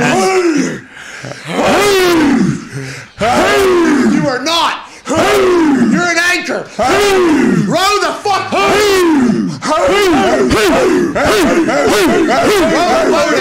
You fucking asshole. Come on, AJ. I wanted to watch because whoever's working the camera, they're getting a sports Emmy next year because if it's Foxy, whoever did it, cut back and forth of watching you and Tone row the boat. Like that person's got some quick. Well, Foxy's rolling too. I'm rolling while doing that. Oh, guaranteed. Abby got us a sports Emmy. Well, I learned a lot. WWE people were like, you would win a sports Emmy. What do you mean? I was like, well, we're not even fucking nominated. They're like, you got to nominate yourself. I'm like, well, I'm never going to do that. Yeah, not happening. What? Never going to do that. These people nominate themselves? Well, their networks do. So networks how come YouTube didn't nominate us? How come Sirius didn't nominate us? I got a lot of questions. YouTube fucking videos aren't working, and they're telling us, Yeah. oh, sorry about it. Record it next time. It's not working. We'll be able to fix it. It's like, oh, thanks. Appreciate you, YouTube. That's very nice of you. Is there an Internet Emmys? Should we create that then? Yeah, There's a Webbies. Webbies. Chris Webbies? Bro, we got the hashtag. The hashtag awards, dude. Shout out. Okay. Fox, you got to zoom out. Review. Bro, what are you? And let alone what about all these fucking things? Ooh. That's some bitch right there. Hey, Ty, the best thing is when Ty said, can't wait to watch him coach in Arkansas in 3 years, making a ton of money. Like, is that his career path, Ty? Yeah, he'll go to the SEC. Maybe, it might not be Arkansas. Maybe he'll get the fucking Vanderbilt job, and same deal. He'll go, 6-6, 7-6, but he'll be. This is unbelievable. This guy's just trying to make it in Minnesota. You know how cold it is? They built a whole facility. I mean, It's tough. He put him back on the map, I feel like. Yes, he got college game day there. I mean, PJ, we're on your side. Don't listen to this Iowa. Fucking bring Jerry Kill back. I don't know who that is. Former coach. He's having seizures, so they had to get rid of him. No. Is he all right? I think he's okay now, but What is your no, deal? that's a real thing. That's what happened. Okay, well, Wait, what did he do? Jerry Kill, he was having seizures and stuff like that. And they were like, well, I remember that. they had to get rid of him. Ran him out of town. They didn't run him out of town, but Big Ten is the most interesting conference. Best. There's always, terrible stuff just seem to be popping off around the Big Ten. Why is that, AJ? You're a member of the Big Ten Hall of Fame. I mean, is that something that's exclusive to the Big Ten, or does that happen around the country? I don't know. You tell me. AJ. You kind of live in Big Ten, the Big Ten area, so you have your blinders on, I feel like. Yeah, I'm very lucky to live in Big Ten country. I see how passionate everybody is, but every new piece that comes out about the Big Ten, you have to wonder about what the hell's going on in this conference. Yeah, SEC's a little different too. They're paying players. In the Big Ten, they're doing horrible, horrible things. Well, they were. They're changing things though. Hopefully, it's a whole new Big Ten. Ain't that right? Are you talking about that Penn State thing? Yeah. Well, not just that. I mean, the first Penn State thing back in the day. Which one? Reported on? got a couple Penn State things. Yeah, I was going to say stuff, things weren't changing. Nebraska. Micah Parsons has said some pretty despicable things about Penn State himself. What'd he say? More recently, when he was coming into the draft, there were a lot of rumors circulating. Oh, jeez Louise. Hey, look, I didn't say it. He did. Let's get to some. Get to some actual football stuff. Derek Carr just signed a 3-year extension with the Raiders, $121.5 million. We don't know what's guaranteed and what's real and what isn't real at this point. Rapoport reported that. So now Josh McDaniel has got Chandler Jones in there. They bring over fucking Max Crosby for another 4 years, $98 million. Devontae Adams trades for $142.5 million. Derek Carr now $121.5. The IRS is looking into the books. Mark Davis is building a new house, and Las Vegas seems to be coming alive. How excited are you for the Raiders faithful that are about to have a squad, it feels like, in a very difficult AFC West? Well, they're about to have a squad and some also really high-profile star players too. So I think they're going to be a destination to go watch them play. And I mean, Josh McDaniels, he won a playoff game with Timmy Tebow in Denver, correct? In his Against the first run as Steelers, head coach. yes. No, it was John Fox. Was it? Yeah, McDaniels wasn't the coach. Then. Oh, McDaniels wasn't there yet? Okay. Checked right there on us. Jesus. So that guy got fired He got after. fired before, yeah. Oh, thank you, Nick. Tebow was still the QB, but John Fox was coaching the team. McDaniels got fired before that playoff game. Defense. Wow. Oh, the defense was Okay. great that year. But I was saying he's got to at Not least that get Tebow to a was- playoff game and hopefully win He one was this terrible. first year. Not good, yeah. He was so bad. He was so bad. He came out and said that he's trying not to make it like the Patriot way. So I believe there was a conversation that happened in cafeteria. Probably Matt Patricia, Josh McDaniel, Mangini, Joe Judge. Joe Judge. There was probably an entire meal that was had, and they were like, "Well, you think we all suck as head coaches? Like, what do you think took place?" And Matt Patricia was like, "I went in there and I laid out exactly what we do here, and they just refused to buy it. And they said I lost the locker room, I was on a quad, I broke my ankle, I did my knee, and nobody ever bought in." Joe Judge is like, "I tried to do the same fucking thing. I didn't do push-ups and pads. I just got doing push-ups and pads, trying to instill a little bit of a disciplined culture and everything like that." And then you got Mangini there. I had him doing Oklahoma drills at 6 a.m. on Wednesday. Like, I was trying to get that in there as well. And Josh McDaniels was like, "Oh, you should have heard what I was doing." I mean, we were filming everybody. I mean, that came out on literally the I Am Athlete podcast, I believe, or the Pivot. Yeah. I don't remember We which was one. cheating. That is 100% on me. We was cheating. Yeah, we were winning. We were cheating. We were watching the film on everybody. And then maybe they had a waffle. Maybe they got through French toast. I don't know if it was a brunch or a lunch or a dinner. And they were having a full conversation. If any of us ever get an opportunity to be a head coach again, let's fucking just not do the Patriot way. Yeah. So let's do the complete opposite. So this morning, Dahn Harmon said that he met with Josh McDaniels, and he's trying to create a culture that is not the Patriot way. Peter Schrager reported. That's a brilliant decision, probably a good idea, because if you don't have a resume of 20 plus years of having success, the most amount of Super Bowls, the last living dynasty in the NFL and probably all professional sports, you probably won't be reviewed or viewed the same exact way as like Bill Belichick being an asshole. This is smart. This is a good idea by Josh McDaniels. I'm loving everything I'm hearing out of this. I would love to see like Josh McDaniels' plan that he has going in place, because I did listen to him, I believe, at the Combine talk about why he will be a much better head coach now this second time around. He learned from all of his mistakes. Like, don't you want to know the specifics of how he, like, things that he may change from what he's been used to for 15 years with Bill or however long it's been? Well, me and Matt Patricia, we were talking about it, and we actually, first team meeting, we pointed out the starting quarterbacks and said, "You guys fucking stink." Okay, just like Bill did to Tom. Just like Bill did to Tom. We thought that was really going to set the tone, and then we didn't win like the next 8 games, and everybody kind of turned on us. So I'm not going to do that this time. It's going to be a little different. Now everybody's Tom Brady, and I'm not Bill Belichick. So I'm going to do it. Like, I wonder what it is about the specific things that he tried or said or did. That he was like, "Well, I can't do that anymore. Hindsight's 20/20." Now, he did get along with Mac Jones, right? Him and Mac got along very well. They had a great relationship, and obviously we saw Mac and Bill have a pretty good relationship too. But I mean, he's probably a player's coach now. Like, is that kind of how you make that change? I don't know, because is Bill Belichick not a player's coach? No. But players love him. Yeah, But he kind of, that's why Bill is weird though, because he kind of is like, remember, was it Spike's telling the story how like he's like, Bill doesn't care about what you're wearing like in the meeting rooms or what he said, you watch him, Gronk and these guys walk in pajamas and doing walkthrough. As long as you don't make a mistake, Bill could care less what any of that stupid extra stuff looks like. So he treats you like a true professional if you're able to handle that. Well, and then there's some of those mic'd ups or whatever where he's just twirling that whistle, walking around the door in warm-ups, like having conversations. It doesn't seem like everybody hates him. You know, it doesn't seem like that's the case. They don't seem to all be on, like they're scared to death that he comes near them, but I'm sure they are a little bit. I've heard some situations of non-player coaches. Those players all hate the coach, and they're rallying together around their hatred, by the way, for the, like, hey, we all have a common bond here. What is it? Well, fucking hate that guy. All right. And the assistant coaches, by the way, also. So I feel like the player coach, non-player coach thing, fascinating, but I would assume it'd be a much more friendly atmosphere than it was the last time he tried to be a head coach.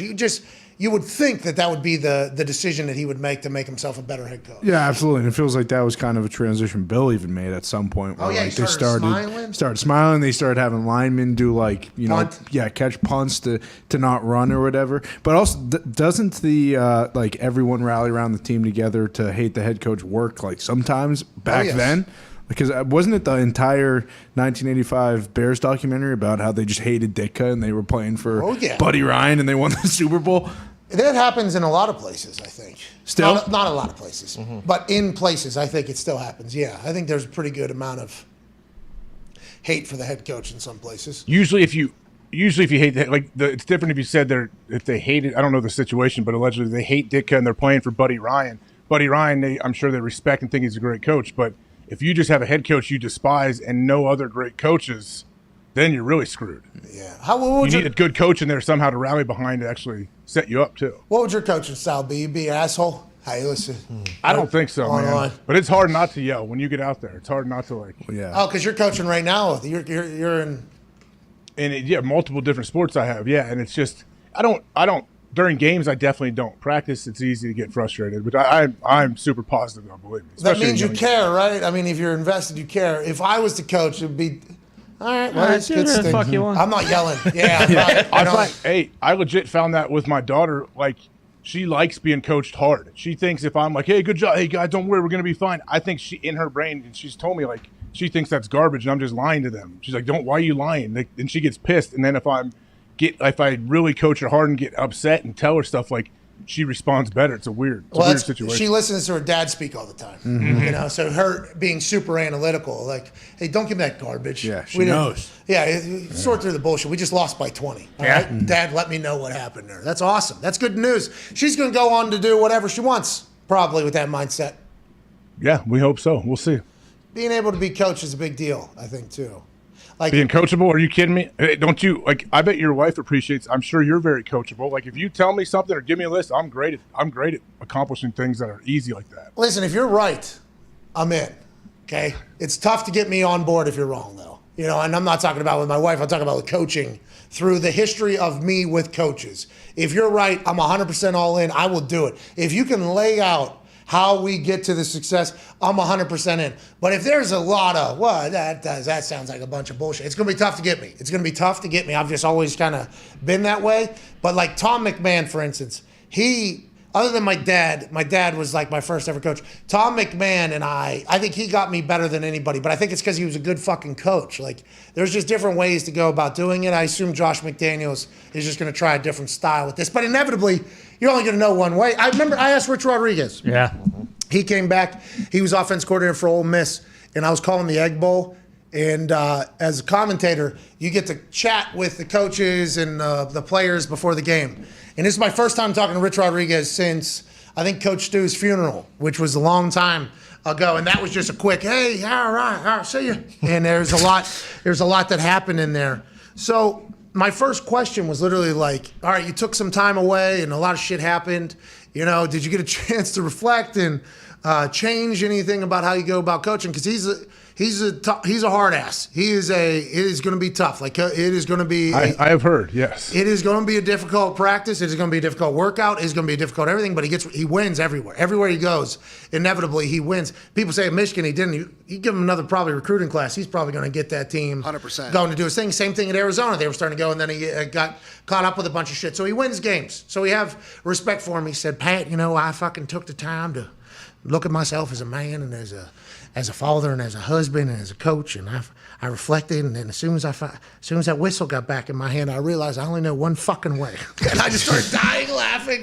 Because I was him trying to be kumbaya for like the first period, like, all right, good effort, guys, and then somebody does something. He's like, that wasn't a good effort, actually. That was a fucking horseshit effort. We were wasting everybody's time out here, and because you're not playing well, now everybody has to play bad. Do you ever think about that? This is a lot bigger than fucking you. Do you ever do that? And then he was probably, that's it. That's how I'm staying. And if you don't like it, that is the type of thing. Like Josh McDaniels, will he fall back into the exact coach that he's always been, even though he's trying to do some things differently? Or is he just critiquing some things? With that roster, they should be great. They should be very, very, very good. Yeah, it felt like when the last time he was a head coach, like the game itself was so much different. Like for Rich Rod, is it much harder when you're the head coach or you're the OC and you've always been a hard ass, and it's like, all right, I'm not going to change my way. Whereas Josh was a head coach, kind of came back, got humbled a little bit, spent his time as an OC, almost went to the Colts to be a head coach, and then turned the plane around. And maybe even then he was saying, I'm not ready for this yet, because at least as of recent memory with the Patriots, he's never really been like a fiery guy like he might have been with Denver. Yeah, it seems to be super chill. Much more relaxed. Yeah. Other than fucking over the Colts. Yeah. Wow. Which was awesome. All right, let's talk about some other stuff going on around the NFL. Congrats to Derek Carr. Jeez Louise. We don't know how much is guaranteed yet. Nah, we have no idea. It was just reported 3-year extension, $121.5 million. That's a lot of fucking money. Oh, yeah. 40 a year, I think they said. Because J.C. Treader was calling for, hey, now's the time for everybody to start requesting and demanding full guaranteed contracts, because J.C. Treader said, did you know that guaranteed contracts are not included in the CBA for any sport, but we can make them the norm across the NFL? Here's how, based on what we can learn from the other major sports leagues. NFLPA Post, it was an entire thing. Basically, he's saying that in the CBA for basketball, baseball, hockey, it's not like mandatory that these contracts be guaranteed. It's just how business has been done in those leagues for so long. In the NFL, it has never been the way business goes to give guaranteed contracts at a high level. Now, there's obviously been outliers and anomalies. Kirk Cousins did it years ago. Deshaun Watson just got 230. And the NFLPA is now pushing like, hey, more people should be commanding guaranteed money, because that's the only thing that matters in any contract. It's been reported for decades what guys are signing for, and it's all basic bullshit. It is not real. So now is the time, is what he's wondering. I wonder if Derek Carr got that memo, and I wonder how much of it is actually guaranteed, because I think Stafford got like 121 million guaranteed, I believe. Yeah. Aaron got 150 50 guaranteed. Deshaun got 230 guaranteed. It feels like there has been a trend of quarterbacks getting guaranteed money, a lot of it. Quarterbacks is the key. Like, do we have any other contracts at any other position where someone's full gigantic contract is guaranteed? And could you see this ever getting to other positions? Well, what's Tyreek Hill getting? 72.2, I think. Diggs got 69, I think. Devontae Adams? 70. Yeah, but when's it going to be like hockey or something where it's like, hey, you play your contract out or they have to buy you out? Yeah, I don't know. Hockey, notoriously bad business people. Yeah, that salary cap, too, makes even less sense than... Yeah, Tampa Bay's been cheating it the whole time and winning Stanley Cups. It's a bunch of bullshit, you ask me. They give 10, 11-year contracts in the NHL, though. That used to be the thing. Sid got one, Ovechkin got one. They're capped now at 8. Yeah, they give long contracts, long boys. So whenever those sign, it's a massive number, and I think it's fully guaranteed. But has anyone signed an 8-year deal and been bought out like 2 years in? No, not that soon into it. There were a couple recently in the past couple years. I think David Clarkson was one. He signed a massive deal and got bought out pretty early into it, but not in the past couple years. None of them are like the NBA contracts. Those are awesome. No. NBA contracts are the best. Supermaxes. Yeah. Supermax, Mega Max. Oh, he stayed with his team. The home super duper trooper max. Yeah. Russ is making $45 million a year. Russ didn't know what was going on with him, Frank. Yeah, what the hell? Why did Frank like me? Yeah, what did he say? What did he elaborate on that? I just saw the headline. No, I assume the internet let the jokes fly. Yeah. Well, Russ, you're passing the ball 14 rows deep in the stands. You know what I mean? And you were shooting the ball off the side of the I heard Russ is going to be back. Huh? I heard he's going to be back with the Lakers next year. He has to be, doesn't he, unless they trade him? Well, Matt Barnes told us that the other day, All the Smoke podcast host and ESPN NBA contributor. He, 14 years in the NBA champion, does smoke marijuana, copious amounts of it. He said that they're not going to be able to move him. Like they're stuck basically. Can he agree? Can they do anything in basketball where he could agree to a restructured contract? Do they even do that? Can they do like the salary cap gymnastics that you have to do in the NFL? I wonder. Or just ask him to take a. Well, I never would. I don't think guys in the NBA don't do that. No, why would you? As soon as guaranteed, you never would have to. Yeah. And as soon as one person does that, by the way. Right? Then the NBA. And it doesn't matter. Yeah, there's no reason to. Like, you got to pay me. You have to pay me no matter what. Well, that's like in baseball, too. There was a guy, the Orioles signed a first baseman, Chris Davis. He signed like a $180 million contract because he had one good year. And then a couple years later, he's batting like 115 and they're just hamstrung. It's like, well, you can't do anything because no one wants the guy and you have to pay him. They just had to That's play what the NFL wants to stay away from. Yeah. Yes. The NFL wants to stay away from players having any type of leverage. Basically. I mean, pretty much the owners are not going to let this become the NBA. Well, there for a while, I think we realized the worth of star players, though. When they were thinking about doing, the lockout was happening, there was never a conversation about shittier players, right? There's never a conversation about let's get shittier players in the NFL. It's like, nah, we're going to keep these good guys. And then when they cut out celebrations and uniforms and everybody was getting fined, you have to look the exact same, you have to act the exact same, you can't do anything. That's because the NFL wanted to be able to just plug and place people, right? So if they all look the same and nobody celebrates and nobody does anything or acts any different other than the style of play and how good they are, we can just plug and place this thing forever. Players aren't worth a fuck. And then literally the game got worse because the entertainment value went down, the celebration, everything. Like, it became a massive conversation piece, and they had to change that a little bit. They had to adapt. So I think there was a concession by the NFL that star players do matter and that players do matter in this entire thing. But in all business situations with the NFL, they are trying to beat the player's ass at all costs. That's what they're doing. And they don't even know they got a rat, they got a wolf in the hen house lying to them about their own money in their own meetings, and they're fucking trying to attack us. It's like, if I'm the NFLPA,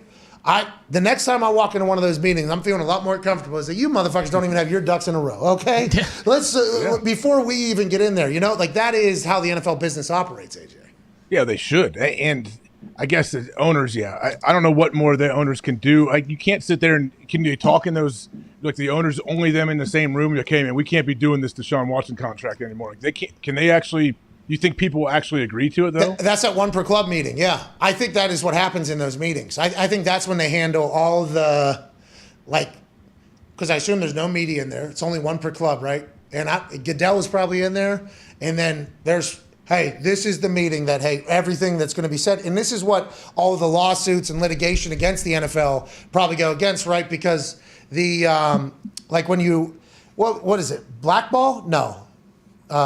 Is that what it's called? Blackball somebody? Yeah. Mm-hmm. When you, like, basically put them on. Like, that happened with Colin Kaepernick. Right. I think we all very much understand that. I would assume at that one per club meeting is when it happens, because nothing's being recorded. It's not a text. It's not a phone. They're in a room all by themselves. I feel like that's when they do all that. Like the Bisciotti conversation about the Deshaun Watson deal, and then the Katie Taylor of the Bengals conversation, that all came after that one per club meeting when everybody was like, what the fuck? All right, you can't do. I think that's when they air it all out. I don't know, because I'm not in there, but I would assume there's some sort of strategy. It's like this is the Bilderberg meeting of NFL owners. What's that? Connor can tell you.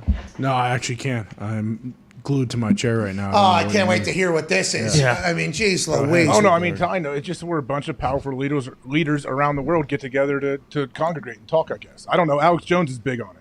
All right. All right, we're going to get to a break. Okay. I'm just telling you, just give me a reference point, bud. All right, we're going to get to a break. But yes. It's just like. I would assume it is kind of like the Build-A-Burger. Yeah, sure. Very similar to Build-A-Burger. It's very similar to Build-A-Burger. You know? Well, that's where they handle the top secret business. Top secret or what happens in that one per club meeting? That's probably been a part of so many lawsuits. I mean, and none of them ever. Does anyone take the minutes or anyone record anything? They have write it down. There's got to be some sort of log of that somewhere. Yeah. Jerry, maybe. I don't know, man. Because you got to think about the 700,000 emails. They made a decision on that one. Mm-hmm. Yeah. Hey, listen, everybody needs to shut the fuck up coming out of here. Mark Davis was like, I do think they should fucking. Yeah. And then he put his backpack on, went back in the room, and Jerry said, "You shut the fuck up, Mark. You shut the fuck up." I'm going to take your fucking Game Boy. I'll do it. I'll take the batteries out. The NFL, what a wild racket, dude. It is. They know it too. They know they're on top of the world. The influence they have too, like the influence you can have. All right, we'll be back in 4 minutes with Peter Schrager, another influential guy. Hell yeah. Sports Emmy nominated 2 years in a row. Can't wait to chat with him. Then we got Daniel Jeremiah, Move the Sticks, and Mitz Mock 3.0. It's a big time Wednesday. Woo. Let's enjoy this. See you in 4.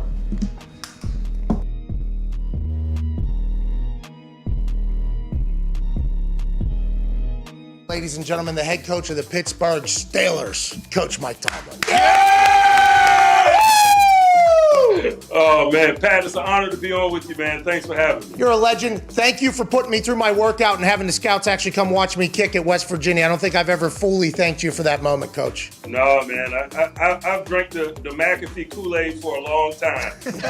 Let's get right into it. The locker room culture changed completely when I was in the league, from when I was a rookie to when I was done, and I retired after the 2016 season. Now it's even more different, I would assume, from when you came into Pittsburgh and everything like like that, the dancing on the logo, the TikTok, everything like that you guys have had to experience. What is your messaging in there? How do you adapt and let players be themselves without, doing too much? Because that is a fine balance that you've been able to do, I think, in an incredible job with throughout your entire time in Pittsburgh. I think for me, more than anything, I try to stay connected.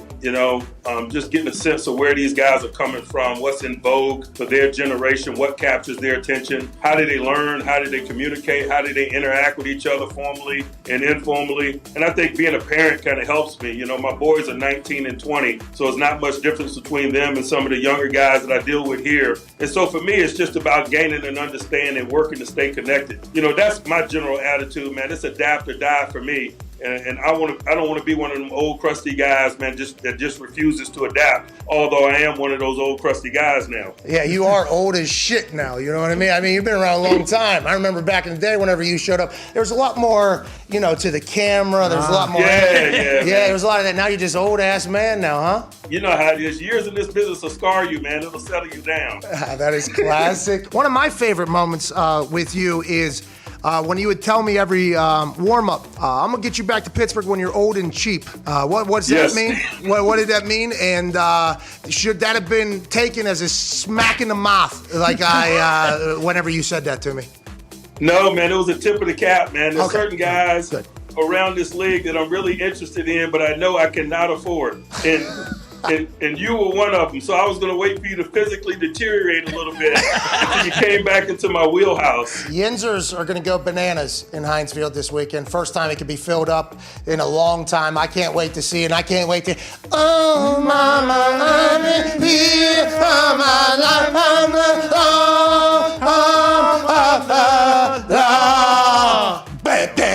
Is that your alarm clock? Yeah, just say yes, by the way. Yeah. It's my ringtone. It's my alarm clock. We appreciate you, Coach T. Last question before we let you go. Why'd you let Troy Polamalu do what he fucking did to me? Why'd you let... I know you've heard of this. Why? Well, that's a short side of the field. That's bad football. You guys coaching unsound football over there in Pittsburgh? How did that happen? We know you and love you as a man. But on Sundays in the fall, man, you're the nameless gray faces that we... All right, ladies and gentlemen, head coach of the Pittsburgh Steelers, never had a losing season, absolute legend, two-time Super Bowl champion, Mike Tomlin. Yeah! Thank you, Coach.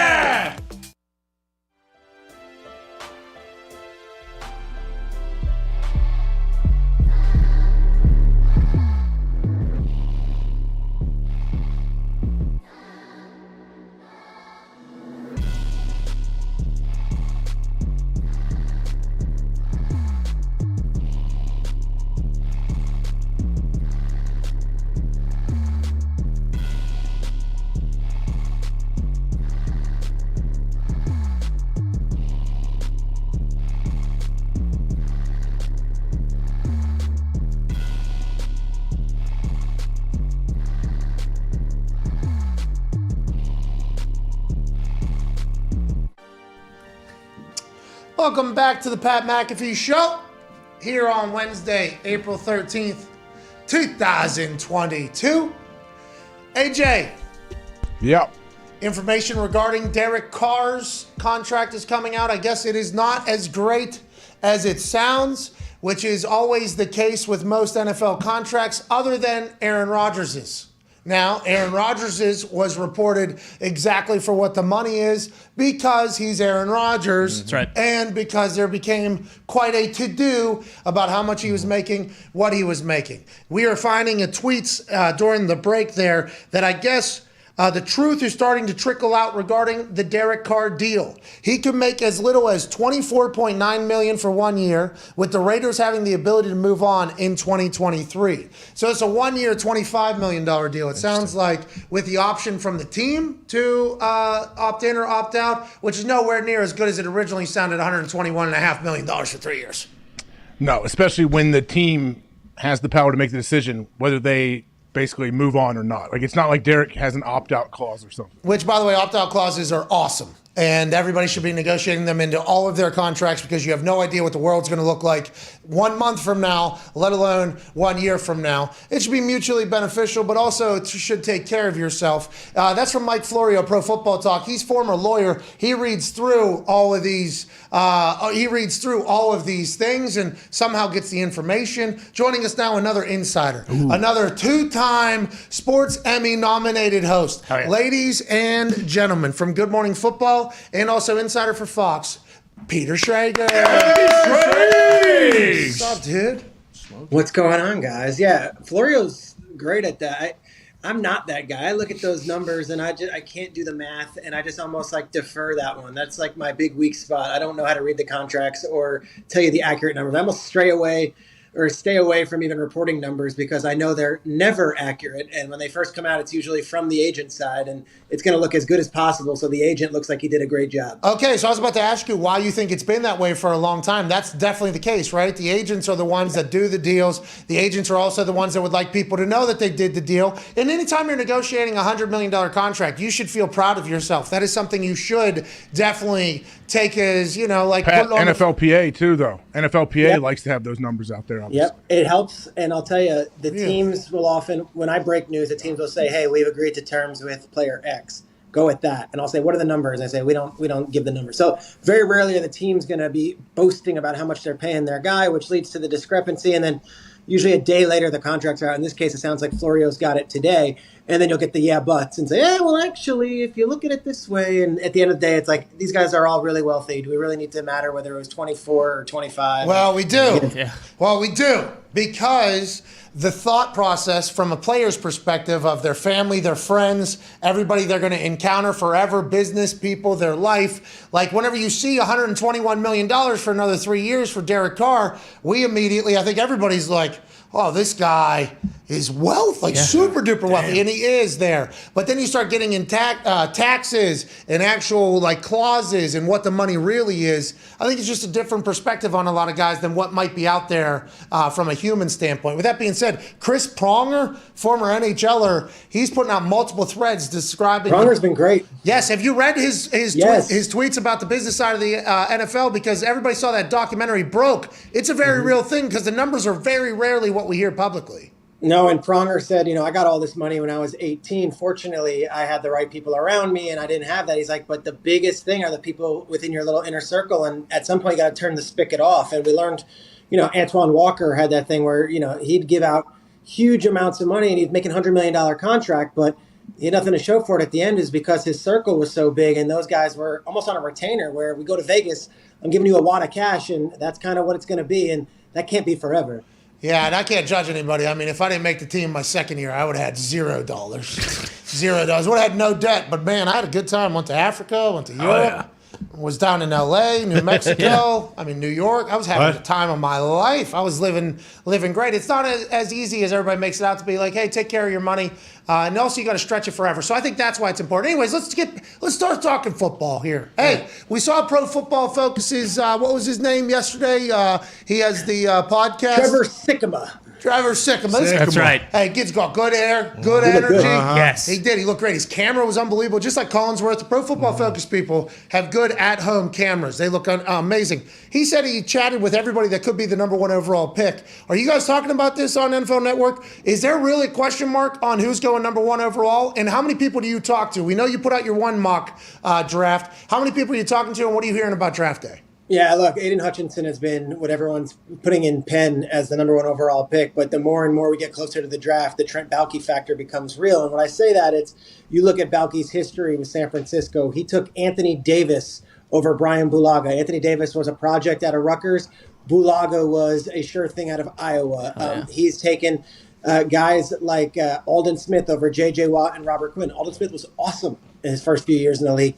But at the time when he drafted him, it was more about, hey, look at this guy's physical abilities. Wait till we get a load of him and he gets our coaching over guys like Watt and Robert Quinn and Cam Hayward who were more established. So there are better physical specimens in this draft than Aiden Hutchinson, and that is Trayvon Walker and Kayvon Thibodeau as far as pass rusher goes. When you just do the metrics of that stuff, and year after year when he was in San Francisco, Trent Baalke took those types of players over maybe the more finished product. I also said this today on Good Morning Football, and this was not the Good show. Great show. Thank you. It's really good. It's a Sports Emmy nominated back to back. Bro, Shout out. Bro, we got nominated for an Emmy. No big deal. Oh, pat yourself on the back. Hutchinson, I talked to a GM and he's like, all these, you see a big white defensive end wearing number 97. You're like, that's a Bosa brother. And it's not. Like, he's not that player. And the comparison that I was given is, coming out, he's got Trey Hendrickson type qualities, or he's got, TJ Watt when he first got in the league type qualities, which these were not finished products, and they weren't these freak of nature, Micah Parsons, Nick Bosa type guys. So be careful with the hyperbole in this draft. There isn't that unicorn prospect, and Aiden Hutchinson coming into the league isn't viewed necessarily by these teams as this absolutely slam dunk, no brainer, 10-time All-Pro. Okay, got it. Shrigs, how do we separate what is garbage from what may be truth that's floated out there from here into the draft? We know we're going to hear a million different things. How do we know, is there any clues we can look for on, hey, this may have some truth to it? Can you put 4 periods in tweets that are bullshit, you think? Yeah. It's funny. It's like I try to put out stuff as accurate as it is, and from my handle and on our show, and I've said this before to you guys, I'd like to think that the information I'm getting is pretty rock solid. But what we get now is a lot of tweets where it's like, I'm hearing this per source, and you don't know what that means and where that source is, and I'm not questioning some of those. But even if you don't put those tweets out, huh, Shrakes? You're questioning some of them. You don't put those tweets out. I do. I have from a very good source that, Jamison Williams and Garrett Wilson are potentially top 10 picks, and they're wide receivers. You don't see them going top 10 in mock drafts. I'll put that out there because it's good content and it lets you noodle on things. But those come from teams in the top 10 who are like, we've got these guys really high on our board. So I feel confident with doing that. But when you start getting, the second round prospect being, I hear he's going top 5, or gosh, I hear that this team loves this player, and it's, well, where are you getting that from? So just got to be careful. Trust who you trust. And over the years, I think there's track records as to who knows that stuff. Now, when I hear is this prospects rising up boards? Be skeptical of that, because a lot of times these teams had those players at that point in the boards. It just wasn't on the mock drafts to do that way. So you said trust who you trust. It's I think that's changing every day, Shrakes, isn't it? Isn't it changing every single day? Who do you trust? Yeah, who do you listen to? Who should we be thinking about from Shrakes' mind? Who he trusts? Who he trusts? Right. Who you trust? Are you asking, okay, so my colleague who you're having on the show, Daniel Jeremiah, this guy is really plugged in and worked in front office. Yes! Here we go. I listen to what he says. Over the years, McShay and Kuiper have pretty good track records about what they're saying when these things come about, as far as, hey, this is where this guy is being projected. Maybe not team for team, but I feel like when you put your name out there and you're on these national television things, you can't have these huge whiffs, so you want to be as accurate as possible. When maybe you don't have it and you're up and coming and you're like, I'm going to do it, you could be right. You could hit home runs, but it also gives you the chance of taking a big swing and a miss. I've had big misses before, and they were younger on in my career, and I'd like to think I don't have as big of misses. But I thought Matt Barkley was going first round, and a lot of people told me he went fourth round. I thought Connor Cook was a first round pick, and I had him in a mock draft going first round. Bad information. He went fourth round. That kind of stuff sticks with me, and I don't like making those mistakes. Is that shoot, man. Yeah, and it's also, is that because you're scouting or because what you were hearing from people? Yeah, and that's where I get in the problem of the scouting thing for the beginning part of my career. A lot of times I'd be like, I don't see why he's not. He won Rose Bowl MVP. Connor Cook is a first round pick. When none of that shit matters. Let's go back to what I do. I'm a reporter, and that's where I kind of have more accuracy, when I just report on what I feel like I'm hearing and not when I'm trying to be Mr. GM. AJ, you're right. Shooters do shoot, but we need to not shoot blanks, especially whenever people got to talk about it for 3 hours every single day. Yeah. Some people do that. You'd like to be right. Mel Kiper, hey, Shrakes, for us, you've always been right, dude. Hell yeah. Yeah. And if you're wrong, we don't want to be right.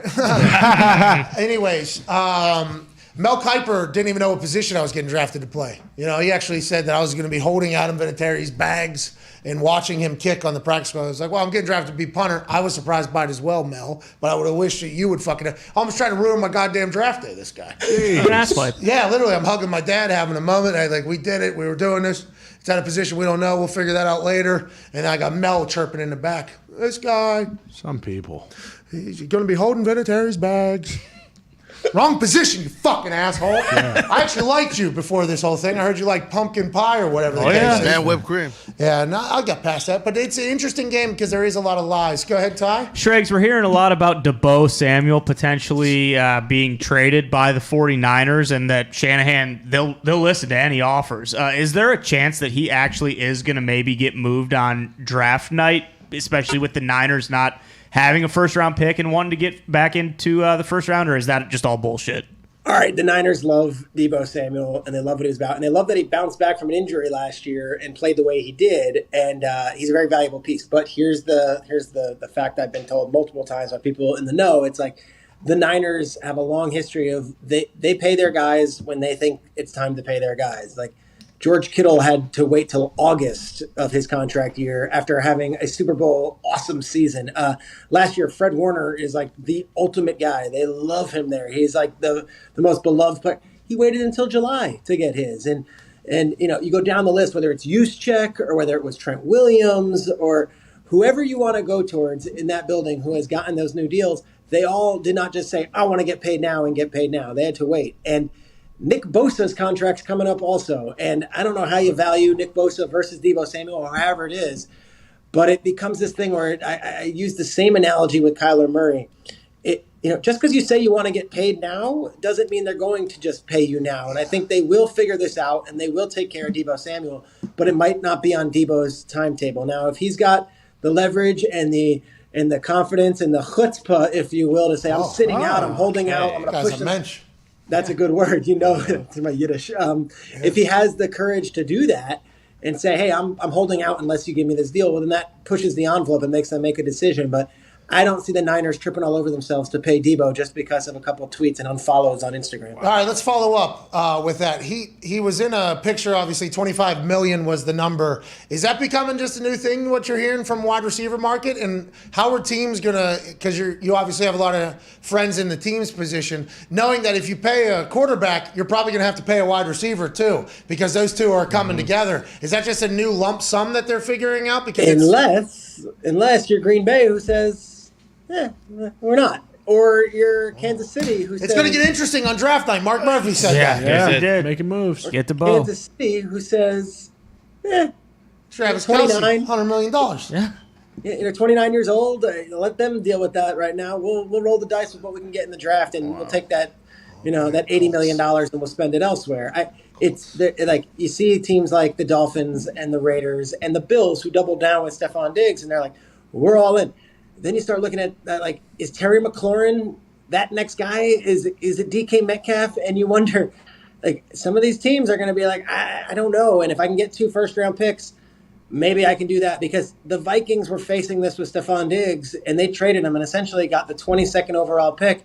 And as good as Diggs has been for Buffalo, I think a lot of Vikings fans would say, hey, we're pretty happy with Justin Jefferson on the rookie contract too. Yeah, well, you're going to have to pay him. The whole conversation about Carson Wentz not having allegedly no competition from the Commanders for the Colts to get Carson Wentz. So I don't know if Ballard just played his cards right or if that was a complete bullshit report. But nonetheless, a lot of people were saying, like, we would much rather have almost Heineke on a $2 million salary or a $4 million salary than Carson in a $30 million salary. And we would rather, one other executive said, we'd rather have Baker Mayfield on his $8 or $9 million salary than Carson Wentz on like a $25, $30 million salary. Money is the decision being made post that first week of free agency tampering period, you think? Is that the decision in every single conversation? Yeah, but there's also, as you guys know, there's ways to fudge the stuff, and you can front load contracts and restructure. The Saints. Oh yeah, because the cap's fake. It's not fake, but there's ways to manipulate it. And the Saints have a guy named Kai Hartley who's in their front office. He's their salary cap guy, and he restructured about 10 deals in 24 hours. There's a guy, Mike Greenberg in Tampa, salary cap guy, restructures everybody. Hey, Greenberg's that dude, by the way. Oh yeah. Yeah, Greenberg's the man. And then you go team by team. It's not just the GMs who scout the talent. You also have the salary cap guys who their whole charge is to make it work. So in Kansas City, a guy like Brant Tillis, that's his name, and that's what he does. Like, he's working the numbers all day long to make sure we can make these deals happen. So yes, the money matters, but if you've got a real savvy person at the switch, you can figure out a way to pay them later, get rid of some guys that we could pay others more. And there's always a way to kind of kick it down the can down the road to make it work if you really want to win this year. Now, that'll inevitably catch up to them? Yeah, inevitably, you got to pay the piper. And when? Like in a shell game, for instance, when people are embezzling money or doing whatever they're doing, there's like a shell game. I got a chance to watch a Ponzi scheme, not watch, but kind of learn about, because it was taking place here in Indianapolis, where somebody would buy a house, like an investment. You would buy a house. I'm a realtor. You'd buy a house. And I'll be like, hey, I'll sell this house in like 2 weeks for 10% more. Just need this money. And then, boom, you would sell another house that was basically owned by you to another owner. And then inevitably, when you run out of houses, you run out of the game. So that's how you kind of get caught up there. Is that what it is? Like when you run out of years on these contracts, when you run out of players, when players retire or get hurt, like how do you get fucked? At some point, you're Joe Shane of the New York Giants, and you look at your books and say, "We've got $40 under the cap. What's going on?" Yikes. And then you have to not re-sign guys, and you have to cut guys, and you have to restructure contracts. At some point, the bleeding has to stop. Now, the Rams, they keep on kicking the can down the road a little bit, but they're doing it with short-term deals so that there's relief. It's these teams that continue to sign guys to huge deals, and then they have the dead cap money. Like all these teams, they do have to pay the piper eventually. When Brady's gone from Tampa, it's going to be some dark times. Like. They've put themselves in a good space for 2022, but at some point, all that money is going to have to be paid. Oh, you're saying when he goes and owns the Dolphins? Yes, when he goes and joins Bruce Beal and they own the Dolphins and they go and Sean Payton's the coach. Yes, then. How come we didn't hear about that? I don't know. I don't know all the details. I'm reading the same stuff you are, and really, I go by reality, and all that stuff is speculation. And I think the reporting is good from Ben Volen, Boston Globe, and I think Florio's been on it. I got to be honest, though, as a reporter, I haven't been able to dig in on all that. And when you've got multiple people saying those stories were in the works and that the Brian Flores lawsuit is what held that up, I would not say that's an impossible story to believe. Well, I would like to let everybody know, if Tom Brady becomes Jackie Moon, I'm all about it. Sorry about it in Tampa. Sounds terrible. And we do love the Tampa Bay Q Gronkaneers and the city of Tampa Bay. But if we have a player, owner, coach going on, I'm excited for the times ahead. Go ahead, Connor. Yeah, Schrags, you mentioned Kyler and the Cardinals. We know that you're best friends with Cliff Kingsbury, so we know that you know the answer to this. Is Kyler going to get paid in the next 2 weeks like he asked before the draft? Or is we got FaZe Clan. Yeah, is he just gaming with FaZe Clan, playing Fortnite all year? Love FaZe Clan. Great gaming team he's on. They take care of their people. Congrats to Destroying, by the way. Big fan. I don't know if he will. To be honest, I don't know. I don't know if Kyler's getting paid. I don't know where they are with it. I honestly don't. And as of the last time I spoke with Kingsbury, I know talks were ongoing, but I can't tell you that that's going to happen in the next 2 weeks. And if it does, great. But I also didn't know Derek Carr was getting his contract today either. So that's how that goes. I'm sure talks are ongoing. I'm excited to see how Cliff Kingsbury and the Cardinals feel about Derek Carr's contract that just got signed, as opposed to like Deshaun Watson's contract that just got signed. Lamar Jackson, he's waiting for at least a couple more contracts for quarterbacks to be signed after this. Derek Carr won allegedly only $24.9 million 1 year, and then team opt out after that via Mike Florio, Pro Football Talk. He's very good at lawyering and reading through all that stuff. Former lawyer, that's his thing. Three Stooges right here on the screen do not understand the works of NFL contracts, but we know most of them are bullshit. Go ahead, Tone. Schrags, how come you're talking about Matty Corral, number 6 overall? Yeah, there's a lot of heat around him, and when I say that, it's now people are like, all right, he was injured at the combine, and you didn't get a good look at him there, so the buzz wasn't there. But he's now meeting with teams, and this is kind of one of those those late risers as far as the buzz goes. At Ole Miss, was very talented, played for Lane Kiffin. Was at Long Beach Poly, where he was a standout in Southern California, and then has been wonderful in these interviews, and his health has checked out 100%. So everyone wants to make this a 2-quarterback draft between Willis and Pickett as to who's going to go first. This is such a weird draft where there's some late buzz about Matt Corral and enough good coaching that he's had over the course of his life that he potentially could be the 6th pick to Carolina as well. Where they're meeting all the quarterbacks, and I know Pickett's there right now as we speak. As we wrap this conversation up, thanks for that information, by the way. As we wrap this up, are you in a hot box right? Are you smoking right now? Are you in heaven right now? Are you in clouds right now? Is it foggy? nice. I have a nice light going on right here. Oh, it's a good hue. Smoky. It's Got good a hue. good smoky hue. I'm not like AJ. I do not have the cigar. I love a Macanudo. Cigar guy. What do you smoke? Do you have an endorsement deal? Or we're not allowed to do that without it being. What's your smoke of choice? I have a couple different I like. I like anything medium, mild, Connecticut wrapper, really. I don't like fancy. I don't like the good, expensive stuff people bring you. Okay. Respect. I'm just in my room with good natural light right now, but that's the answer to your question. All right, well, listen, I assume you smoke really high fluting tooting cigars, yeah? Yeah.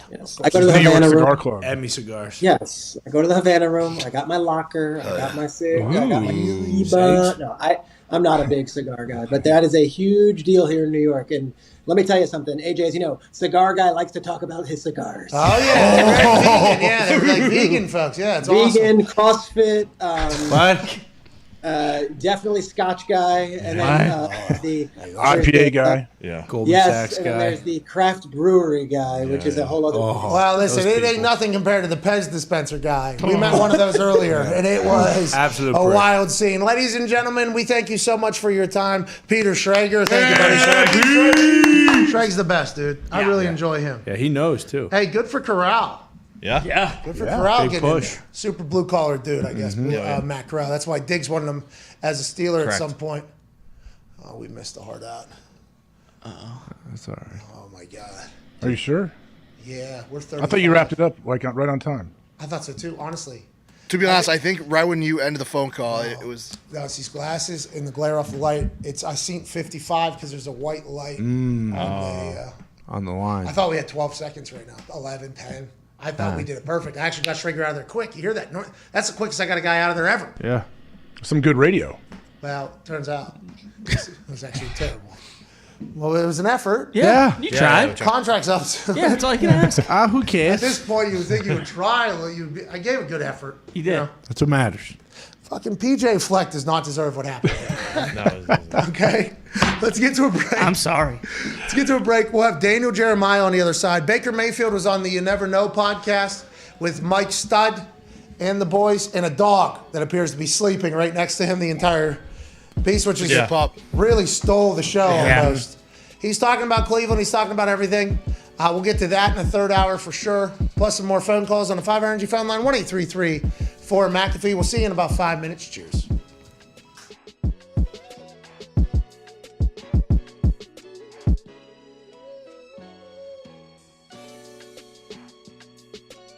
With the Rangers, Marty was one of the first guys to welcome me on board, and he was awesome and great friend then and now. And I remember, you remember Marty when I got you confused with another Marty? In Edmonton? Yeah. So we're out in Edmonton, and I don't remember if we were going to see a movie or going out to dinner. We were going to see a movie. Yep. We were going to see a movie in Edmonton. So we're at the hotel there. And we're supposed to meet downstairs, right? And like say Marty, we're standing there. I'm like, we'd go up and change, and they're gonna come downstairs. We'll meet you in. I'll meet you in 20 minutes, and we'll go to this movie. And so I go upstairs, change. I come down. I'm like, dude, I need a coffee. I gotta wake up. So there's a Tim Hortons right down the street. So I start walking to Tim Hortons, and I'm like, I don't want Marty to come down here. It's like I'm like, I don't want Marty to come down here waiting for me. So I just pick up my phone and I type in. You know how when you search in your phone, like I just put Marty. I put Marty B, and so Marty B comes up, and I dial it, and the phone rings, and it rings like 3-4 times, and it answers, and someone, Marty's clearly sleeping, like he's sleeping, and I hear, hello? I'm like, Marty, what's up, dude? Hey, I'm walking to Tim Hortons. I'll meet you back in the lobby, and we'll go to the movie. I needed to get a coffee. It's just silent for a second, and he's like, Rupper? I'm like, yeah. He goes, all right, this is Marty. I go, yeah, I fucking know it's Marty. And he goes, no, do you think you're calling Marty Baron? And I'm like, what do you mean? And he goes, I'm like, Marty, fuck off. Like, I'll be back in a few minutes. And he goes, this is Marty Verdor. And I'm like, no, you woke up, bro.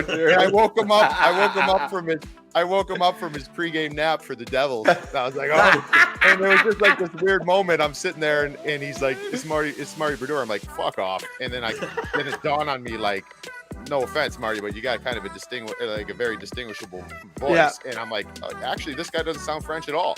And I'm like, sitting there, I'm like, oh, cool. I'm like, so hope you're well, bud. You good? And he's like, yeah, I'm just sleeping. I'm like, all right, man, take care. And I talk about, I'm like, what the fuck was that? So it was always funny. I had to change in my phone. I had 2 Marty B's and I chose the wrong one there. But hey, you know what? Any stories, right? To tell everybody that you have Marty Brodeur on speed dial, like that is excellent. I love it.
The Pat McAfee Show. There'll be no rules for our guests, for us, for the things we can talk about. Yes, speaking his mind. I've never had a problem expressing my opinions or my thoughts or anything like that. While being relatable. I haven't had that manufactured fake-ass celebrity that a lot of people have whenever they go on those big networks. I've had a chance to really build my crew, build my following, build my audience. And ridiculous. What am I supposed to do? So I'm supposed to look at something that I can definitely afford and say, nah. Is that what I'm supposed to do? The Pat McAfee Show starts in 3, 2, 1. Welcome back to that show, hour 3 on this Wednesday. April 13th already. Wow. 2022 shall begin right now. Can't thank you enough for joining us here at youtube.com/The Pat McAfee Show. To my left, your right, AJ Hawk. Atta baby, AJ. Yeah. The Talks Tables here at Ty Schmidt, at Boston Connor. One half of the Hammer, Dahn. Cowboys 10 Diggs is here. And I think it's the perfect time to do, season 3, episode 2 of the sports show that's captivating the globe. With Tony Easters today as your host. Ladies and gentlemen, T4, Tony Buckets, Tasty Tournament Talk. Yeah. Thank you, Pat. No problem. We had 2 really nice games last night. Good finishes in both. Cavs covered the 9.5. KD and Kyrie both went off, which seems like that's something that they're going to have to do.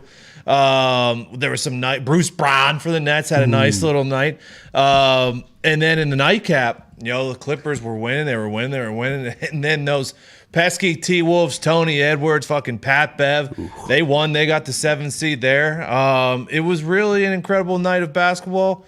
And then tonight we got Charlotte going to Atlanta. The line there is 5.5. I think I've switched. I think I'm going to take the favorite there. Oh, I think I'll take the Atlanta Hawks there. I don't want to bet against Trey. That guy's got experience, so I think I'm going to go there. And then the nightcap, Spurs plus 5.5 at the Pelicans. As we said yesterday, I cannot go against Jakob Hurdle. I will be taking the dog plus 5.5 there. Okay, Jakob's a player. Very skilled big man. Hey, AJ, did you learn anything in there in that episode 2 of season 3, T4, pal? I did learn a lot, and I actually watched a little bit of the Timberwolves last night. I saw D'Angelo Russell took over right before halftime, Pat Beverly looked amazing. It was a fun game. Alex Rodriguez is doing it. Yeah, he's shredded He again. looks good. So good. He can still swing that bat if he had to. Couldn't he? Oh, yeah. So he's just owning like apartments and basketball teams, and they're back in the playoffs, and they're celebrating, and people are mad at him for celebrating. Yeah, that's ridiculous. I don't like that at all. No. They're in the fucking playoffs. Yeah. The playoffs. Yeah, they're in the playoffs. Let them celebrate. You know what I mean, AJ? I guess so. Like, have people not done this in the past? Well, I think it's because how hard they celebrate. You know, they celebrated like, okay, they won a playoff game. Yeah, Like, and they did. They did. They should have been as happy as they were, but people were, mocking how happy they were just to do that, which I think anytime you're knocking people's celebration, you need to fucking cool it. You know what I mean? Honestly, if somebody's having a good time and they're happy, why are we mad about it? Why are we mad about it? You know what I mean, AJ? It's a great point. They may go on a run and win it all. We don't know. We don't know. Anthony Edwards, the guy's a player. Yeah. Patrick Beverly was emotional last night. Fuck those Clippers, dude. Sad. I mean, maybe they go on a run there. I'm excited to watch the NBA playoffs and keep up with season 3 here of T4. Hell yeah. Can't wait. Joining us now is a man who knows a lot more about the NFL draft than anybody else. You heard Peter Schrager, who's a two-time Sports Emmy nominated host of Good Morning Football, say that the people that he trusts in this whole game of a bunch of bullshit on who's getting drafted where, one person only, Daniel Jeremiah. Ladies and gentlemen, move the sticks, Daniel Jeremiah. Yeah, move the sticks. What's up, dude? What's going on, man? Hey, Peter Schrager, big time. We asked him. That was nice. Because he told us with like a straight face, he said, in this business at this time around the draft, you got to trust who you trust. It's like, what the fuck does that mean, Schrager? Like that's what we were asking you. Like who should we be trusting in this whole thing? And he said, all right, I trust Daniel Jeremiah more than anybody because you're a former scout, you're plugged in, you watch all the film, you're part of the combine coverage. You guys killed it, by the way. Yeah. Thank you for everything. It's Super Bowl season for you, though, right now. How do you pick apart what's noise and what isn't? How do you pick apart, like, who has better sources in different places than you? Are you constantly learning, or are you just always dialed in this whole thing? Yeah, I keep track kind of over the years of who you got good stuff from and who is kind of leading you down the wrong path. One thing I have realized is that you can get way better information early on in the process. So I got to the point where if you talk to reporters, you guys have, when people are when you're talking to them and they're like banging on their computer, like, oh my god, he's transcribing everything that I'm saying right now. So I don't want to do that. But when we finish up conversations, I might just write some notes down or something. Just hey, early on, they don't really like this player or that player, or they like this position, stuff like that. Then at the very end, you try and put it all together. But like sometimes you randomly fall into stuff. Like I remember when Lamar Jackson was coming out. I was talking to my buddy with the Ravens and their personnel department, and I'm like, dude, what's going on? And he's like, I just picked up my son from Little League practice. So we talked for a long time, like 10, 15 minutes, and I said, hey, how are you doing? How's Little League going? And his son goes, oh, we had a good game, Mr. Jeremiah. We're doing really good. I said, who's your favorite player in the draft? He goes, Lamar Jackson. I should have known. I should have known right there. You trust the son. He's honest. He doesn't know how to lead you down the wrong path. He's listening. He's listening too at night. Yeah. You can get information from anywhere. Go ahead, AJ. Dan, do you keep any kind of scorecard on your sources for people to compare? Like, okay, hey, what they told me last year was right. What they told me the year before was garbage. Like, do you keep track of that?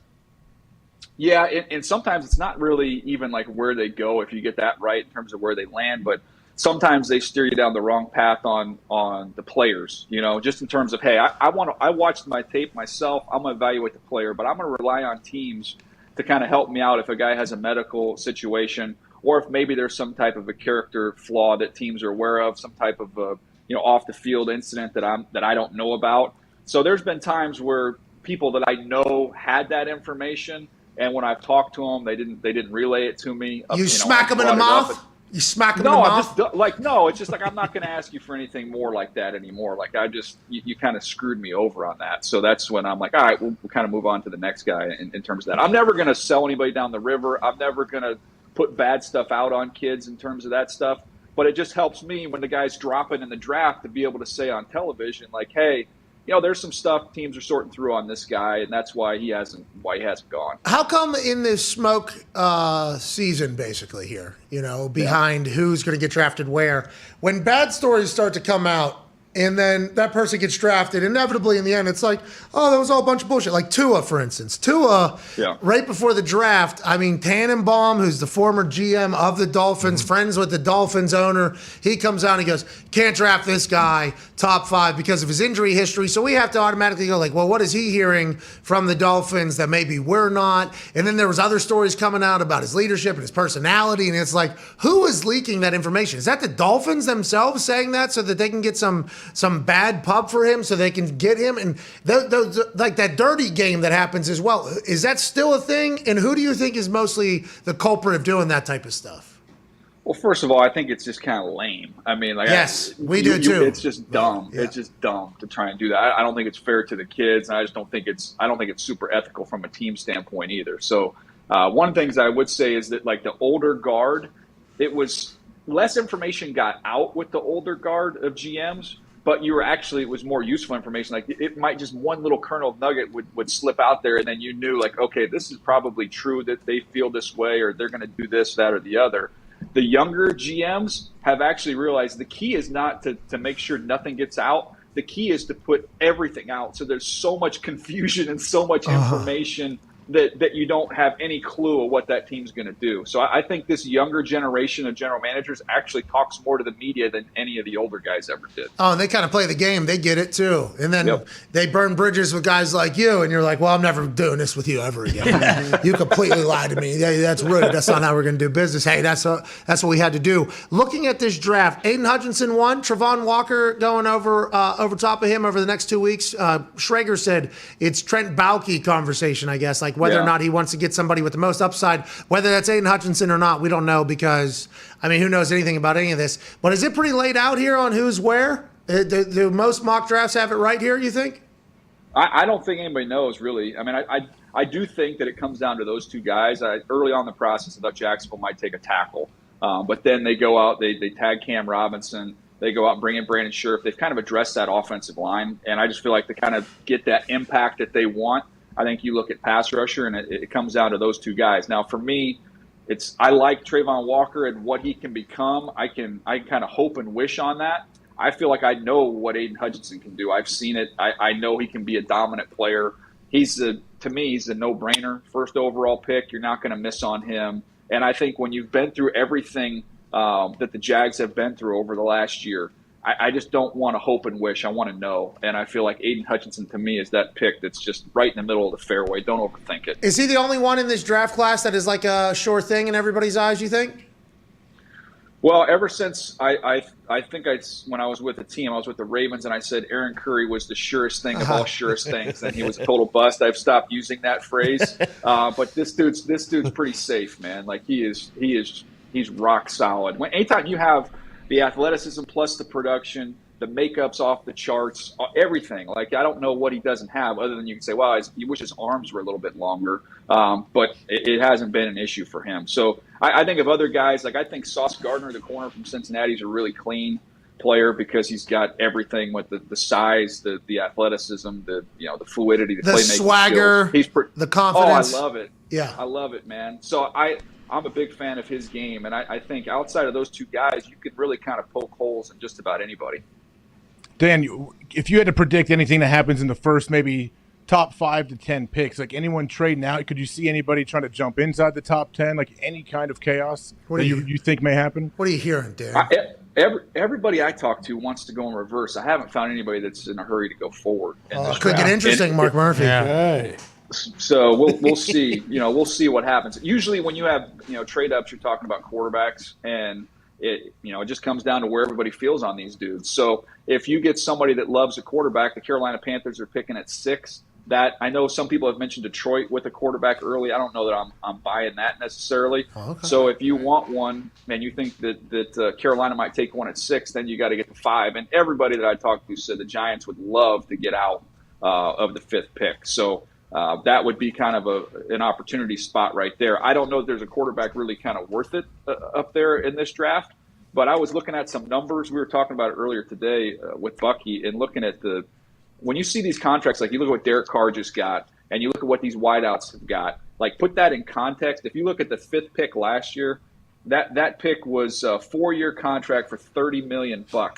So that's a 7.7 average. So if you like one of these quarterbacks, dude, $7 million for a starting quarterback for the next 4 years plus a 5th-year option. It's pretty darn enticing. Hey, wide receiver as well. You know, absolutely. Yeah, because wide receiver, if you think there's a top of the line wide receiver, which I guess a lot of people are hearing that 2 out of Ohio State are potentially going top 10 or whatever, or 2 out of this class going top 10 from numerous different sources. If you're getting a top high-end wide receiver, they're about to start getting paid $20+ million, all of them. Like they're Dude, about to it's like right below quarter.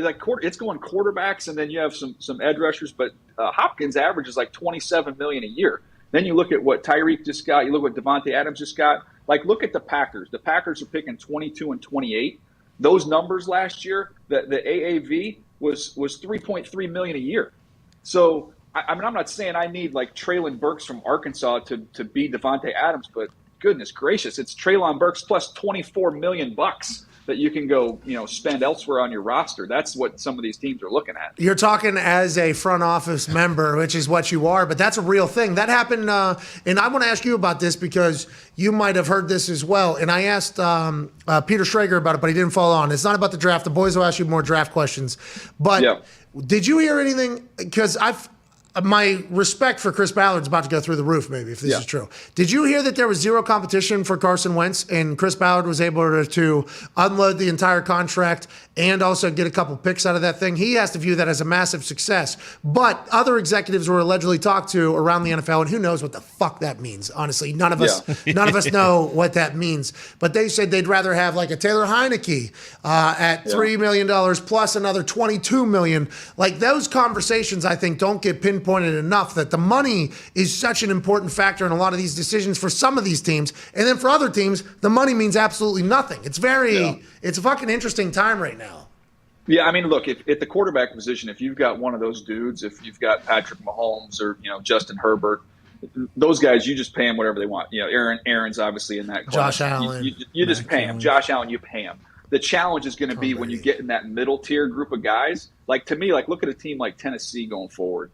Like, Ryan Tannehill's a good quarterback, but he's probably in the 10 to 20 range, however you want to slot him in there. And you look at, he's 34 years old. I think his cap number this year is like $36 million. And then you look at going forward next year, I think they can get out. It's like $18 million. And so you go, okay, is he better than Kenny Pickett? Okay, I think he's better, but maybe this much better. Jesus. And the conversation isn't Ryan Tannehill versus Kenny Pickett. It's Ryan Tannehill versus Kenny Pickett plus the 4 other guys on your roster you're going to be able to add with all the savings that you have. So those are the teams I think that kind of have a little bit of a tricky decision to make here with the finances. Dude Perfect told us Ryan Tannehill, most accurate quarterback they've ever done a trick shot with. Wow. Excuse me? Yeah, so you tell me if Kenny Pickett's it's a little, that's what I was told that by the Dude Perfect. Couldn't believe They it. got 14 million views. All right, they don't. You know what's interesting is I think for a long time, people looked at Bill Walsh as kind of like the godfather of quarterbacks, and I think now it's tied from Dude Perfect. I got to start tapping into your resources, tapping into your contacts, and see if I can help my draft evaluation process right here. Yeah, I think I could help you. I hung out with him there. It was such a short amount of time because he made it on the first try, so I didn't get to hang around them as long as I had liked. But when we were walking into the stadium, walking out of the stadium, we got to chit-chat a little bit. Good guys. I can hook you up maybe. I don't know if we're that close or not, but go ahead, Ty. I think the tall guy's got a good arm too, by the way. The tall guy from Dude Perfect has got a nice arm. No, I think Football Tyler. Tyler. Tyler's a better thrower. Okay, the beard. He's the rage monster. He's got more of a live arm, you're telling me? Well, I don't know. I didn't see the tall one throw. And by the way, the tall one was Rage Monster? Yeah, what's Rage Monster? Like he loses temper. I think he does the video where he always is doing the Rage Monster. I've got teenage boys. What is that? What is a Rage Monster? So they do these stereotype videos, and then there's always the one character that he plays. He gets really mad and just destroys a bunch of stuff. So they call that the Rage Monster. Oh. You didn't know we were going to break down Dude Perfect. Well, I'm happy about it. I'm learning about these guys as we go here because I got a chance to just hang around them for I think it was like 30 seconds, maybe. It's quick. 30 seconds, quick. Here we go, boys. He makes it in there. Boom. We're off and chatting. Yeah. He was a high school quarterback down there in Texas. Really? Obviously. Hey, you seen that? That ball was beautiful. State champ. It's good scouting. That thing turned over. Yeah, he'll let you know. The Rage Monster will let you know who's a good quarterback. Ryan Tannehill, top of the charts from what I've been told. Go ahead, Ty. DJ, you mentioned the Packers, and Mark Murphy obviously said that things could get interesting. Do you think with the way the receivers are this year, is there a chance that they're just going to kind of wait to whoever falls to them at 22, or do you think they might move up if we see a run of wide receivers and they don't want to be on the outside looking in. Yeah, I mean, look, everybody's talked about the fact they've never taken him in one. You got to go back 20 years to Javon Walker since they've done it. So I'm not buying it. I think this is that you've got to adapt and change. And I think we've seen what the money looks like. They know better than anybody what that money looks like. I definitely see them taking one with one of these 2 picks. I don't see them trading up. I would imagine they can sit there because I think there's potentially like 7 dudes, with first round type players at that position. So unless there's just an insane run, if there's an insane run, maybe they get a little nervous, but I think they'll be able to stick and pick and maybe get a guy like Jahan Dotson from Penn State, somebody like that. It's going to be interesting. Go ahead. Yeah, Daniel, have you heard about any guys either dropping or kind of rising in the draft? Because it feels like there was a big Jordan Davis buzz, and then we kind of haven't heard anything about him since. I think that one's interesting just because there's always kind of those big debates. There's some players when you're in the draft room, you go over them and it's a quick discussion. How is he not 1 overall? He's a freak. He's a unicorn. Well, here's the. That's what we're looking for.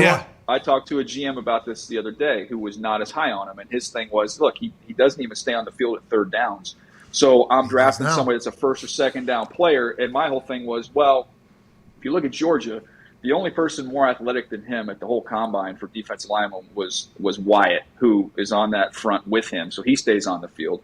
We look at Walker, who's got a chance to be the 1st overall pick. He can kick inside, so that takes up 1 spot. And they've got a dude next year in Jalen Carter that's better than all of them, who's going to be a top 5 pick next year. So it wasn't like Johnny Scrub, was on the field rushing the quarterback and we got him off the field.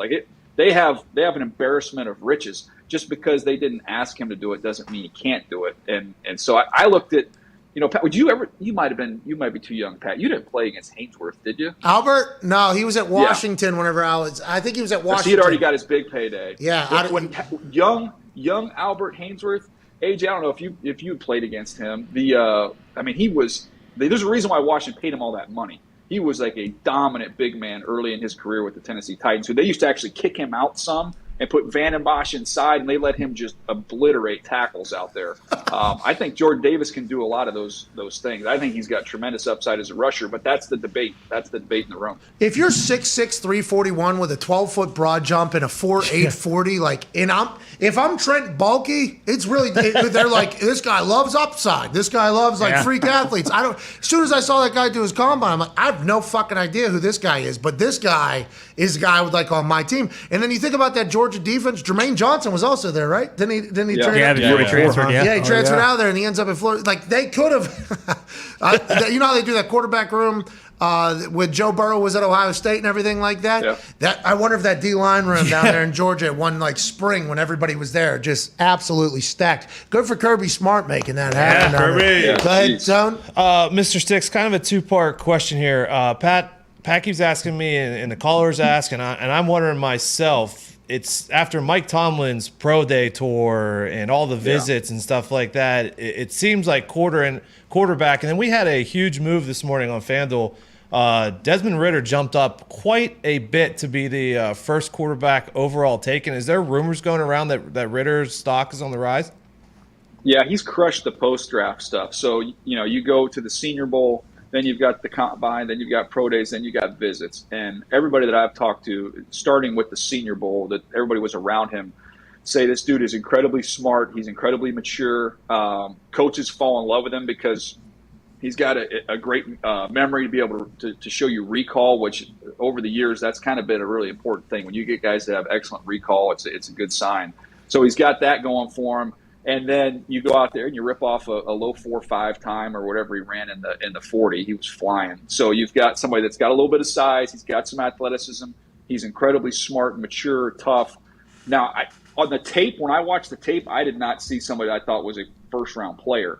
But I think you're starting to see teams falling in love with the dude and saying, okay, he's going to put in the work. He's got the talent. We can kind of put all that together, be a little bit patient, and it'll pay off for us. But he's crushed the postseason stuff more than any other quarterback. He led Cincinnati to the college football playoffs. I mean, he's Then a there's dog. that. He's a dog, right? Yeah. This guy is Yeah. an absolute dog. Not that Fickle isn't and the rest of the team sauce and everybody isn't, but you're the quarterback of Cincinnati and make it to the college football playoff, like historic thing. I assume you got a little bit of shit to you, which was probably coming through in a lot of these conversations throughout the combine. No doubt. He's been impressive, dude. He's been impressive. The only thing I'd add to that, Pat, like, dude, there's a crap ton of Cincinnati dudes in this draft, man. That was not – I always used to laugh, like, when Boise would have those good teams and the media would frame it as, like, the little engine that could, and they beat the big bad – I'm like, dude, they got, like, 7 draftable players on their team. This is not, like, a bunch of Johnny Tryhards out there. Like, these are real NFL dudes, and Cincinnati has a bunch.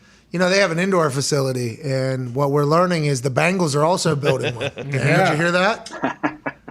That's big news, man. It It's a little is. cold out there in Cincinnati. Isn't it? I mean, that's insane. They haven't had an indoor practice facility this entire time make it to the Super Bowl. You know, the last 16 quarterbacks that made their debut in the Super Bowl and lost, CBS had this stat yesterday, never made it back again. Joey Burrow is just different, though, it feels like. Doesn't it feel like Joe Yeah, Burrow's just... I'm not betting against that dude. How do you find out about if a person has that or not in the draft process? Because I feel like you said recall is a big deal. Concur. Yeah. Completely agree. Got to have a big brain to be a quarterback in the NFL. But also, how do you know the person's fucking Joey Burrow? How do you know, like, I feel like Josh Allen has this in him. I feel like, Patrick Mahomes, obviously. All the guys that have it. There's that it factor. How do you find that out? Baker Mayfield too, though, Daniel. Like, that's another thing. Daniel, I feel like Baker Mayfield kind of has that it factor as well, and it's jury's still out, I guess, how his career goes. I guess. Yeah, no, I think it. You know what I would say? That's a great call, AJ. I would say I don't know many great quarterbacks that don't have that.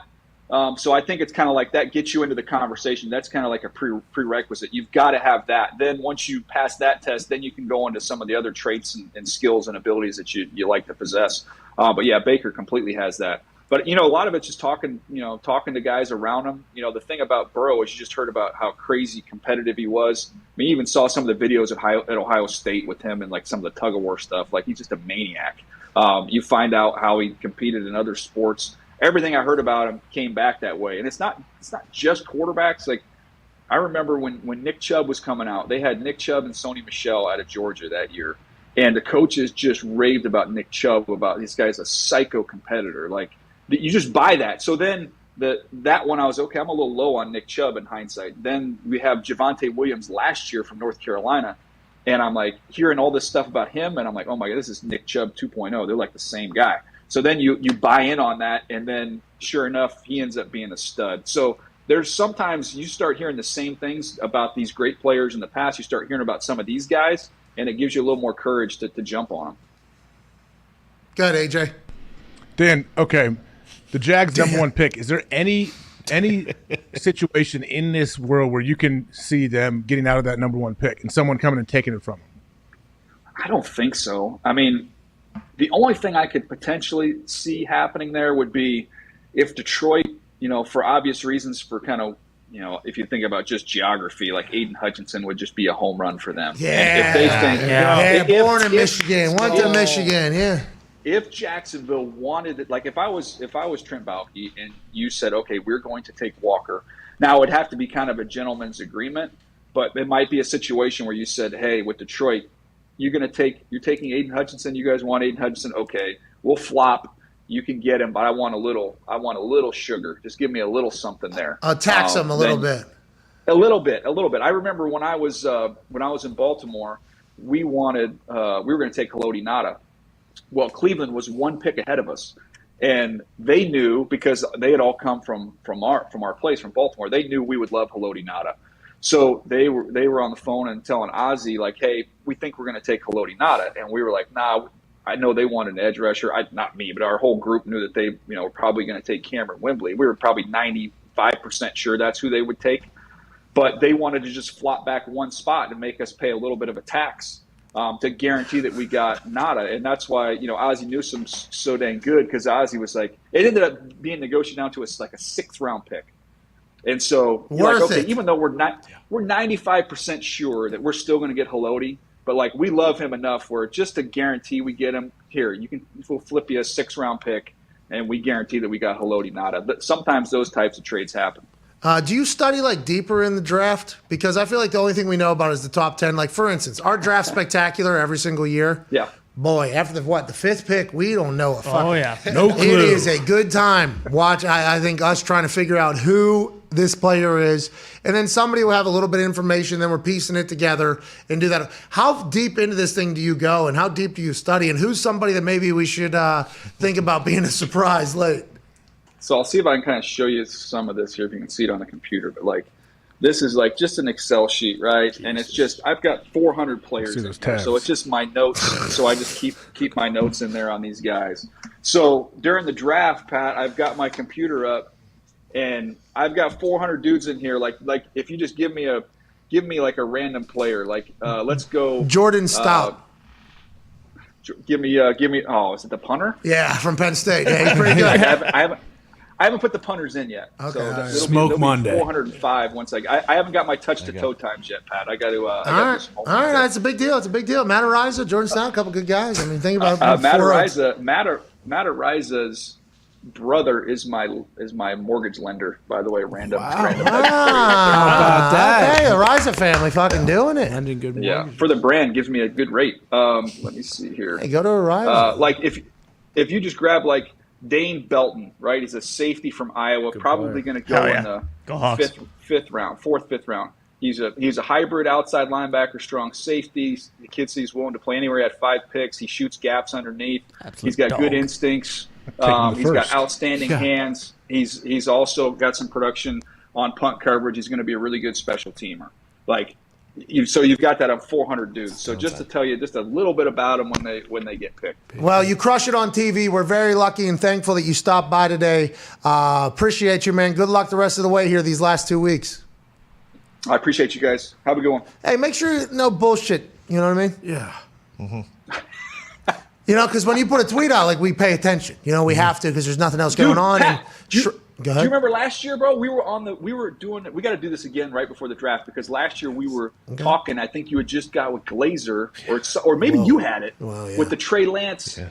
The Trey Lance Niner thing was going down. Mm-hmm. Yeah. Hey. And you were on it. Hey, I'm an insider every once in a while. I dabble in there. I do that. That rattled the entire day, though. That shook out. Oh, yeah. Then Aaron Rodgers shit came at 4:00. Yeah. I mean, it was, last year's draft day. That was a wild ride. Was insane. Crazy. I can't wait for this week or this year. We appreciate you, ladies and gentlemen. Move the sticks, Daniel Jeremiah. All right, after all that information, let's get to a break. On the other side, it's time for Mitt's Mock 3.0. Yes! Remember, if Mitt has a better mock draft than that man right there, he will win $20,000. Good luck, Mitt. Go get it, Mitt. It's McShay, Kuiper, Jeremiah. Schrager's on there. That's right. Mel Kuiper, McShay. Charles Davis. Tony Treesh at PFF. Tony Treesh. All right, anyways, you get it. Warren Buffett. Warren Buffett, if he puts one out, we will. I think he does the bracket, though. That's what you're talking about. It's a very different thing. Anyways, if Mitt has the best one out of all of the... Bucky Brooks? Bucky Brooks for sure. Yep. Daniel Jeremiah said he's talking to Bucky Brooks. That's right. Bucky's got a good mom. Who? Dwight Eisenhower has a draft. One of the greatest drafters of all time. True. God rest his soul. R.I.P. Thank you, Dwight. Thank you to that entire generation. Thank you. All right, we're back and forth with Mitt's Mock 3.0. It's unbelievable. He's not wrong. Greatest generation. Thank you to everybody. Thank you. They're in much different Troops. worlds. They're the Thank you. fucking badass group. Yes, hell yeah. Memorial Day Soft coming men up. build weak times, tough times. Build. Hell yeah. Tough men build soft times. Yeah, there it is. That's right. And soft men, too. Land of the free because of the brave. Hell yeah. Hell yeah. Thank you. We're back and forth. Thank you to that generation. Thank you, generation. Thank you to the greatest generation. They had to do some real shit. Oh, yeah. Yeah. You think they were worried about stretching their hamstrings on the beaches in Normandy? Remember the hut gut coach from Bob the Wiley? Browns? They ain't worried about their hamstrings on the beaches in Normandy. These guys did fucking push-ups and jumping jacks. Honestly, the shit that they had to do just at the every day, just oh my God. Shut up. Appreciate you. Back and forth with Mitt's Mock 3.0. What a moment.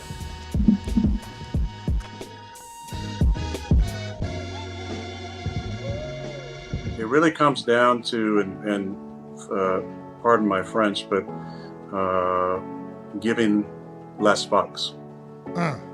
I think that it's a maturity that comes from aging, from making mistakes, from failing, from being too sensitive at times, from taking things too personal at times.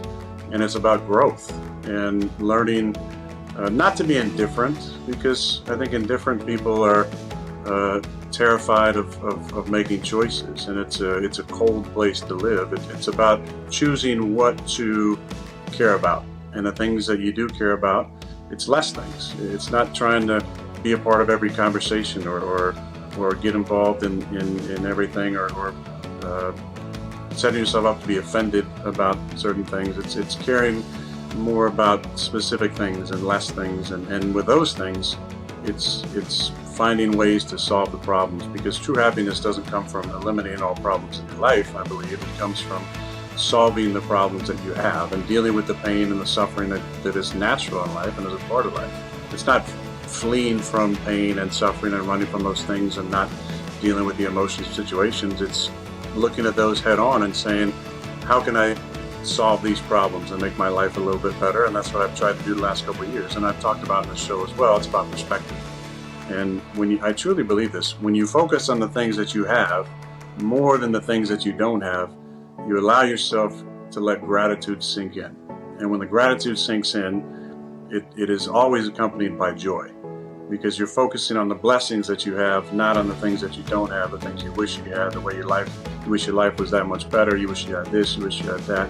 You'll always be unsatisfied. But when you take solace in the fact that you're where you're supposed to be, and that life is going to come at you with pain and suffering and failure and frustrations and mistakes, and just trying to solve those problems and do a little bit better next time, it allows you to, I think, be a little gentler with yourself and admit that you're a human. You're going to make mistakes. You're not going to please everybody. There's always going to be a 500-pound elephant of possibly hatred and malice waiting for you at every decision you make, and that's just part of life. You got to deal with it and just try and be better the next time. So you feel freer, it feels like, huh? You kind of feel free. Yeah, there's a liberation that comes from caring less about the things that don't really matter in this life, I think. And I will say, if anything, and I know the two of you is, the best on this show, and so I won't speak for the other boys, but I'm sure they're very similar. There's a lot of joy in being unapologetically yourself. And I think in life we respect people the most often who are that way, who don't try and change or be different or grow meek in situations that require courage, that go quiet in situations that require communication. And that's what I appreciated in both your friendships, is that you guys have always been yourselves. And Pat, I haven't known you as long as I've known AJ. I sat next to AJ for 9 years, and I had so much love for him and appreciation for the friend that he is. But I always admired and was inspired by the fact that AJ was always himself, and he believed that who he was exactly who he was supposed to be, and he didn't have to be different or put on a face for anybody. He was unabashedly himself, and I think there's a lot to be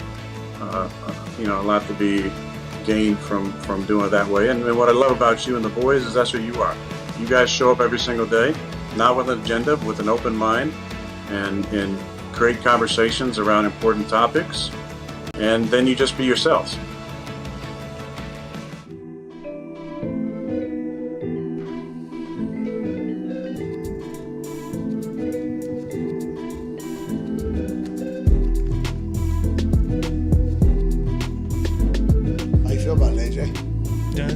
I really like this. I like the hits. I like BPMs. I like it. You love BPMs, dude. What's your favorite BPM? Always need more. What's your favorite BPM?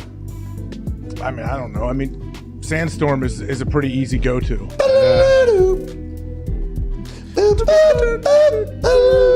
That's Sandstorm, right? Yeah. Yeah. Used to play that Flip Cup games every single time. Yeah. Oh, yeah. When Darude comes on. When you're doing best of 21, Hey, you know who was good back in the day? Swedish House Mafia. I think they're back together. They still hit.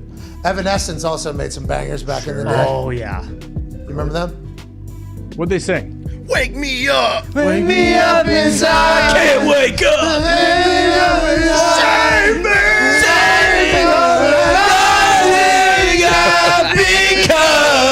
Yeah, we're just I feel like I'm listening. there. We're listening to Dracula the other day, too, by Rob Zombie. Yep. Little Evanescence. They did Zombie, too. It's pretty good. It's all pretty good. Anyways, as you get older, you know, and the hits move further and further away from your prime. True. Your testosterone production begins to naturally decrease in your body. That's good. For most men, it begins around the age of 30, and then testosterone production declines by roughly 1% per year from there. Oh my God. I'm 34, so 4% down. Jeez. Naturally. Sorry. Yeah. Good. AJ, how old? 8% down. Holy shit. Oh my God. It's almost a 10th, bro. Bag Damn. of bones. That's why our friends at Roman have a new supplement designed to support testosterone production. Getting started is easy. Just go to getroman.com/Pat. Roman is offering $15 off your first order of their incredible supplement designed to support testosterone production and free 2-day shipping at getroman.com/Pat. Just go to getroman.com/Pat for $15 off your first order and free shipping. Make sure you click the link in the description. Wow. That's a great or you deal. just go to that. $15 off and free 2-day shipping. That's awesome. That means by the weekend you'll be, at least fighting that testosterone dip. Oh, getting yoked up. Getting yoked up. AJ, you take that stuff, huh? That's why you're still yoked and shredded with 8% down? Now, maybe I need to give these guys a call. They have the swipes, too, as well. Oh, those are great. Roman has a lot of things. It's a men's health company that takes care of the world. Let's talk about you being on testosterone and other shit all the way since like college times. I just sent a tweet in that we saw from Big Game Boomer. But once again, we have to let everybody know we have no idea who Big Game Boomer is. No. 30-some thousand followers. College football 24/7. They have a podcast as well. Here is the greatest college linebackers of all time. One, Dick Butkus. How you doing? The Boz, number 2. Derek Thomas, LeVar Arrington, Derek Brooks, Luke Kuechly. And at number 7, I had a Ray Lewis and Lawrence Taylor. A.J. Hawk. Who made A.J. Hawk. A.J. Hawk. A.J. Hawk. Look at you, dude. Fucking number 5 overall pick, running a 4.4. Big Game Boomer says number 7 of all time. Let's go, dude. Big Game Boomer. No mercy. Probably number 25, Randy Gradishar, should probably be number 1 on this list. Okay, hey, listen, that's your Shut opinion. up. Now, Big Game Boomer, once again, we don't know a lot about. They say your top 10. I scrolled past this one list to see what another list that they make. They make a lot of lists at Big Game Boomer. Yeah. And this was the one that really made me think, oh, these people know what they're talking about, because there is a list now of the best college towns in every single state. And in Ohio, it's Ohio University. Now, I've heard Halloween is awesome. Athens is. They rip it. I've heard Ohio Athens is a great University town. is a great town. With that being said, there's like ex-college football players living in Columbus making hundreds of thousands of dollars just being ex-college football players in Columbus. Columbus literally only goes as college football goes, in my eyes, from experiencing it one time. Never been to Ohio University, but that made me immediately think, what's going on with Big Game Boomer's thoughts? You know, AJ? Yeah, I would say this one would, you'd have to question their credibility a little bit. And I don't know what the Ohio U's great. My dad went there. My brother went there. I visited many times. Very fun. Just on a little smaller scale, I guess, than Columbus. Columbus is all Ohio State all the time. Now, another one, Iowa State is obviously the best college town in Iowa. Yeah, not a chance. Shit. Not a chance. What's that? Ames absolutely stinks. Been there several times. Ames actually might be like the 4th best college town in Iowa. I'd Northern Iowa, where Kurt Warner was playing. UNI, Cedar Falls, definitely put Stick that in above. I'd pocket. actually probably even put like Dubuque above it. Loris, D3 college. That's probably a better college town than Ames is. So we're saying is we don't know who's doing the voting. Big Game Boomer. Is that San Diego State out in California? Yeah. Mm-hmm. Heard it's That makes beautiful. sense. That's San Diego State. Pepperdine, was that even an option? Or? Well, yeah, because it's out there. Maybe. See Minnesota, see PJ Flex got everybody partying hard up there. Well, yeah. Sad. With that being said, I think I've gone to Whitewater, Wisconsin a couple times. Yeah. Cool. Great time. Oh, Mankato State. Oh, my God. Anyway, so have to take the votes on however they go, but no matter how you're voting, A.J. Hawk, top 10 college linebacker of all time. Hell yeah. And maybe AJ. Spot on. Shout out to Big Game Boomer. Ohio State, not a good enough town in Ohio, let alone in the country, to be a good college town, but A.J. Hawk, top 10. Now, Big Game Boomer, we appreciate you putting your time in to make your top picks and to do your rating and your scaling and your drafting, because we have somebody that just got into the game who might be literally a phenom in the draft coverage. I'm not 100% sure any of us could have expected that this human would be able to formulate the sentences he has been formulating in this particular segment. But ladies and gentlemen, it is time for Mitz Mock 3.0. Take it away, Emmett McMahon. Hell yeah. All right, I got a change up here at 1. We got a Travon Walker. Whoa! Shit! Yeah, I mean, a lot of people are talking about the bulky effect. I think Schrager was talking about it earlier today. He does have a tendency of taking these athletic freaks, and I was looking at that. I was like, all right, well, got to go with it. What did you think about Move the Sticks? Daniel Jeremiah saying, Aiden Hutchinson, you might as well just go ahead and lock him in there. And there's people talking about maybe different, but this has been penned in place, and he is an athletic freak as well. Did that change your mind because of how much Daniel Jeremiah is plugged in, mate? Yeah, and especially because Daniel Jeremiah was also an NFL scout back in the day. He definitely knows. So I got to take something into account there. But this isn't the final draft. Yeah, this is not the final. We're still throwing up darts. AJ, how do you feel about him being swayed this much just from a couple conversations in his early mock drafting career?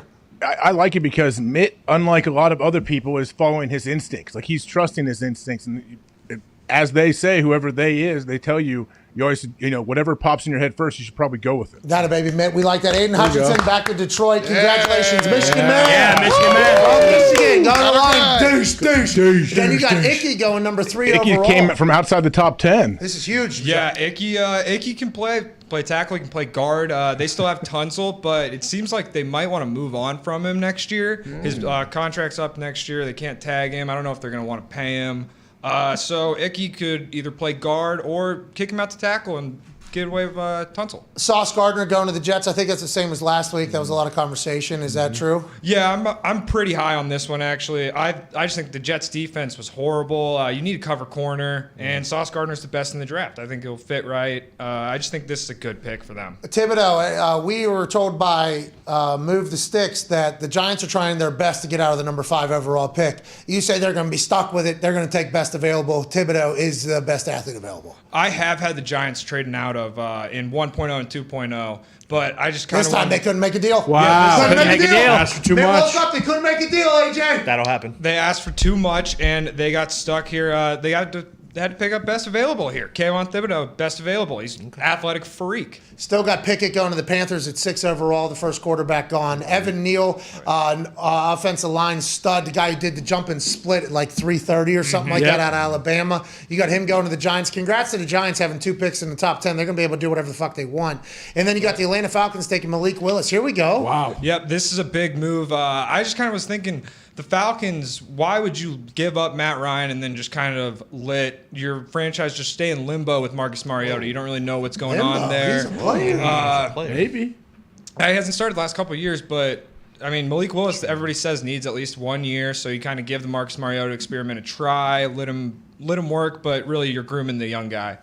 Jermaine Johnson to the Seahawks, 9 overall, and then Drake London closing out the top 10. How good do you feel about Jermaine Johnson top 10? This is every single mock you've had him top 10. I have had him at the back part of the top 10. I think he is very, very, very good. ACC Player of the Year, or Defensive Player of the Year, I'm sorry.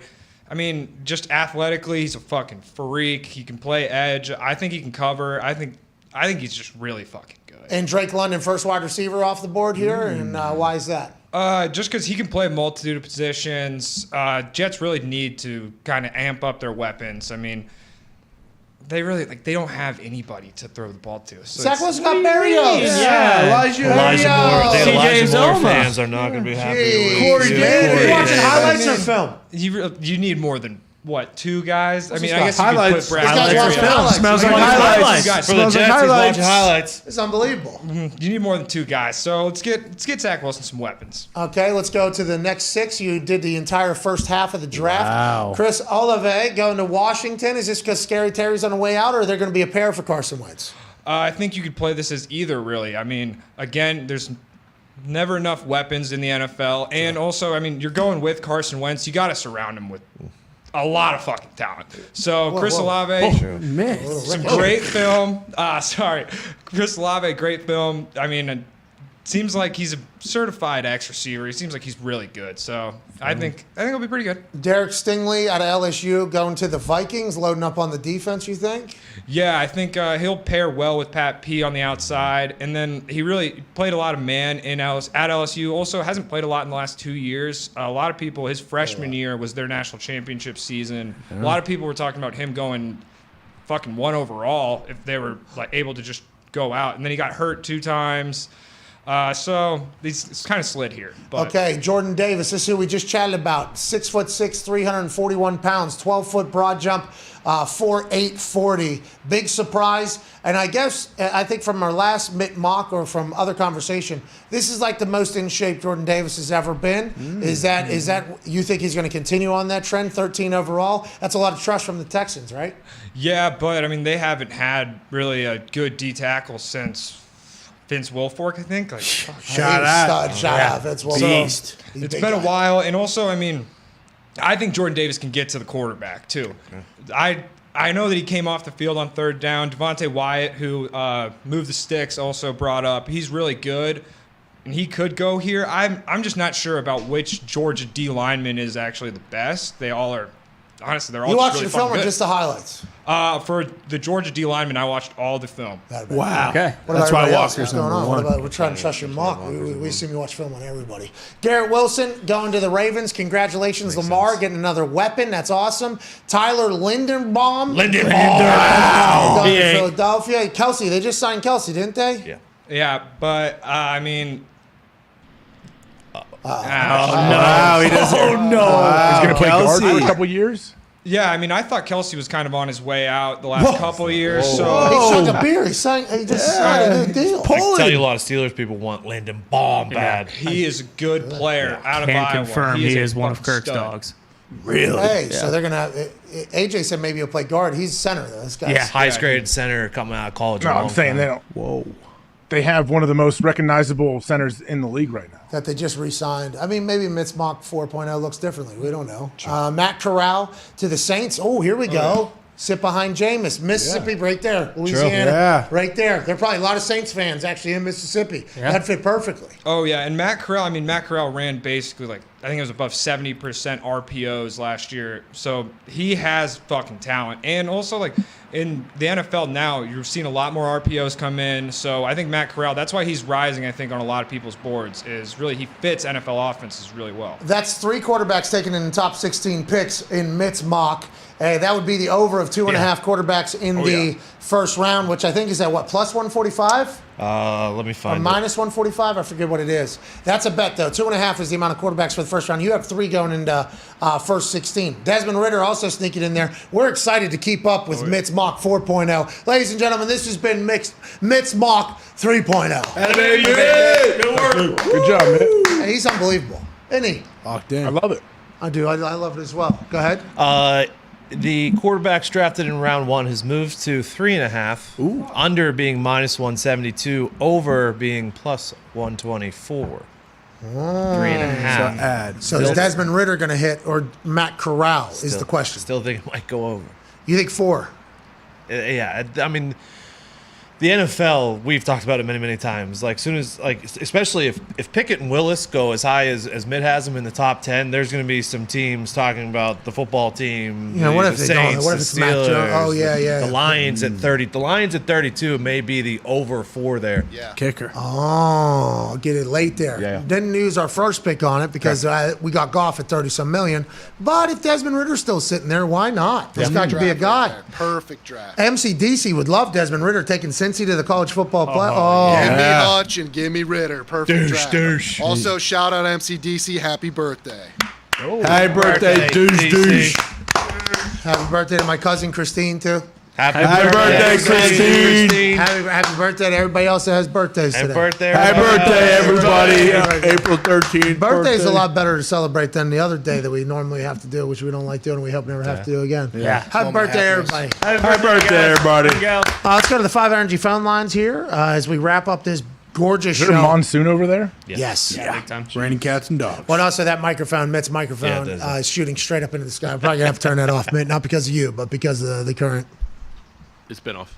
Okay. Well, Wow. Nick said, don't worry about that. As soon as we clap for the Mitt's Mock 3.0, I went ahead and told that to some bitch. Eliminated, Mike. Let's go to Kevin in Tampa. What's going on, Kevin? Hey, Pat, what's up, man? Thanks for taking my call. I appreciate it. Hey, no problem at all, man. Thank you for calling in down there in Tampa. Yeah, man, you and the boys do a great job. Make my day a lot easier from 12 to 3. I'll tell you what, show's pretty shitty, but it's people like you that listen that we're very grateful for. Yep. Can we have a moment of silence for Gilbert Godfrey and Cam Newton? Okay. All right. All right, Kevin. Thank you, Gilbert. All right. By the way, I was told by Gilbert Gottfried's family that they hope more laughs happen. That was a great way to honor him. Perfect. That was quite a joke. Rest in peace to Gilbert Gottfried. Cam Newton was trending yesterday for a long time because of an interview. Yeah. Mm-hmm. I'll tell you what, I don't know how it's going to all play out. I thought he was retired, though. I thought Cam Newton was retired. I thought that's what was his speech whenever he's done with Carolina, and then he's weighing his options. I have no idea what's going to happen with Cam. What do you think, AJ? I don't know. I honestly, Cam's a unique dude. I'm curious of what he does. If he plays football or he doesn't, I'm going to be watching and following whatever he does. Iconic Saga Productions, his production company, he's already got cooking. I mean, he was getting cooked on the internet. Oh, absolutely destroyed. He was getting cooked on the internet. Last call here before the end of the show. Let's go to Justin in Utah. Justin, Utah, what's going on? Hey, what's going on, boys? Keep it going on. What, AJ? Hey, my question today is it's about coaching. It's not a joke. And legacies. Wonder why Mike McCarthy isn't looked at the same way as like Sean Payton or Mike Tomlin when their win-loss records are pretty identical. Actually, their body of work is pretty identical overall. Needs a documentary. All right, well, thank you, Justin. I think the interesting thing is Tomlin is never viewed in the same way as like Sean Payton with the whole conversation. Maybe Mike McCarthy deserves more respect too, but he's already retired, and I think he already got his flowers. So now him being back, I think it's just a different conversation because he has all the weapons. He's in Dallas. Offense and defense too, though. Tomlin's a defensive guy. For some reason, I feel like defensive coaches don't get like the guru label as much as offense. You're right. Sean Payton, though, allegedly going to be the quarterback or the coach of the Cowboys. If Mike McCarthy don't turn it around, they got similar records, I guess, is what guy in Utah just said. Brandon Staley got a lot of flyers, and he's a defensive guy. Yeah, but he was a quarterback. Wait. True. When? Yeah, so he sees the game. Chris Mad Dog Russo's on the other side of this break. His show will be better than ours. Oh, God. Yeah, he played quarterback in college. What? Yeah. So Like Madden quarterback? No, like he took snaps and played quarterback. He's a Same defense place coordinator. as John Gruden. He fired that pigskin boy? Yeah, so he's a defense coordinator, sees the game through the eyes of quarterback. It's the best of both worlds. That's right. Holy fucking shit. Yeah. You hadn't heard that? No. No, never talked about it. Super Bowl confirmed. Hey, isn't it crazy? Like, McDaniel was the first guy to really admit it publicly. He was like, I am a zero-win head coach who, this is a lot of fun. Like, this is a lot of fun. This whole, hey, this guy's going to be amazing. This guy's going to be amazing. The tide will turn on you if you stink. Oh, boy. Like that. I mean, just like that, it'll happen. It is unbelievable, this professional sports world we live in.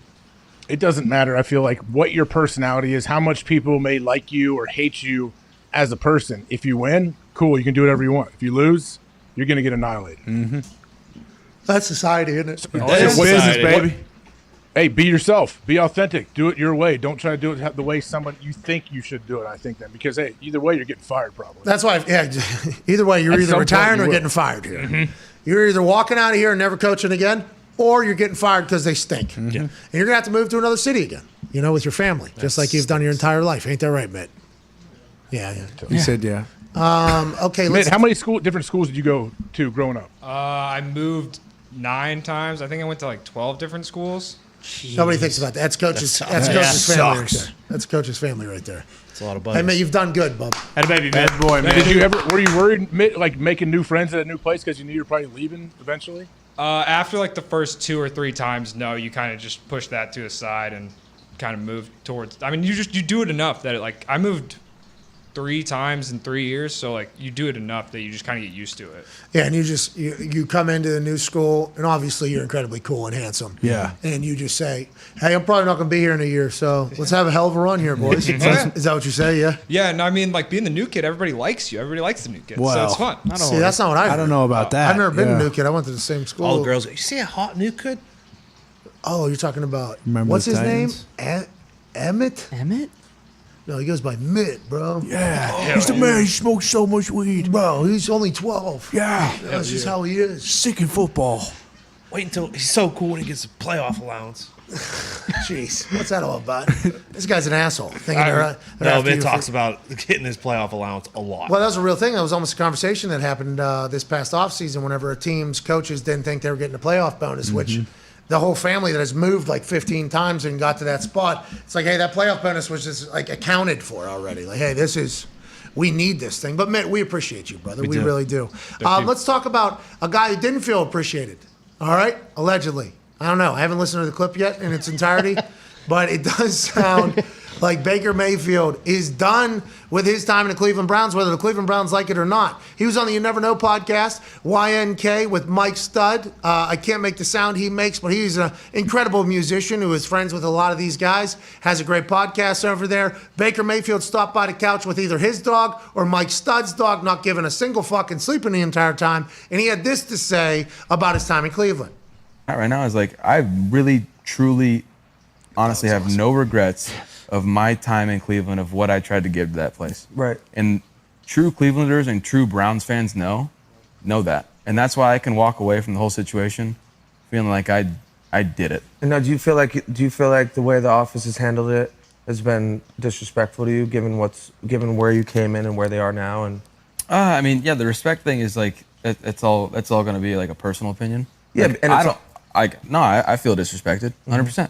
Because I was told one thing and they completed another. That's what I'm in the middle of right now. And you know what? Okay, I got my taste of it because I've had 4 different head coaches in 4 years, a bunch of different coordinators. I've had, talk about the highs. They always come back. They always come back. But like, I mean, I had great times my rookie year. Like I didn't start in the beginning. I came in and got to have fun the back half of the year. 2019 sucked. 2020 was great. Made the playoffs. 2021 was miserable. It's like, yeah, I'm just looking for stabilization right now, and like I know what I need to do for me to be the best version of me, and to be able to lead an organization. And like, I'm in a good place right now. Right. Where like, I have no clue where I'm going.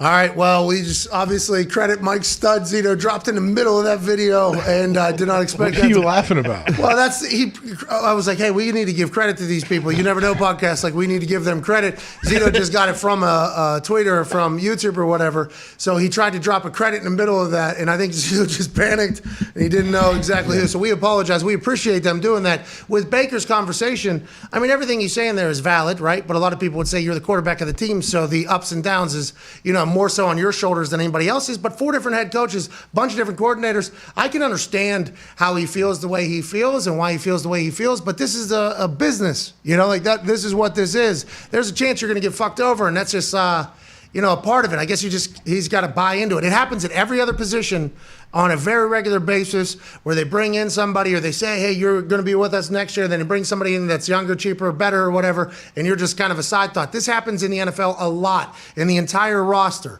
I feel like it is just a very normal thing. But for Baker, with everything that happened last year, with the injury, him playing through it, broken humerus, torn labrum, had an entire brace on that he wasn't able to throw. Then they say, hey, you're in our plans. We're going to have you play another year next year. Then boom, they drop the biggest, most guaranteed money contract on somebody that didn't even get to play last year because of a lot of shit happening off the field. Baker Mayfield was just, I fucking hate this place. That's what and he didn't say that in so many words. You could see how he feels that way. But once again, you're going to hear a lot of people say, this is the fucking NFL, dude. Like, that's just the kind of how it goes every once in a while, especially if you're not winning Super Bowls or playoff games every single year.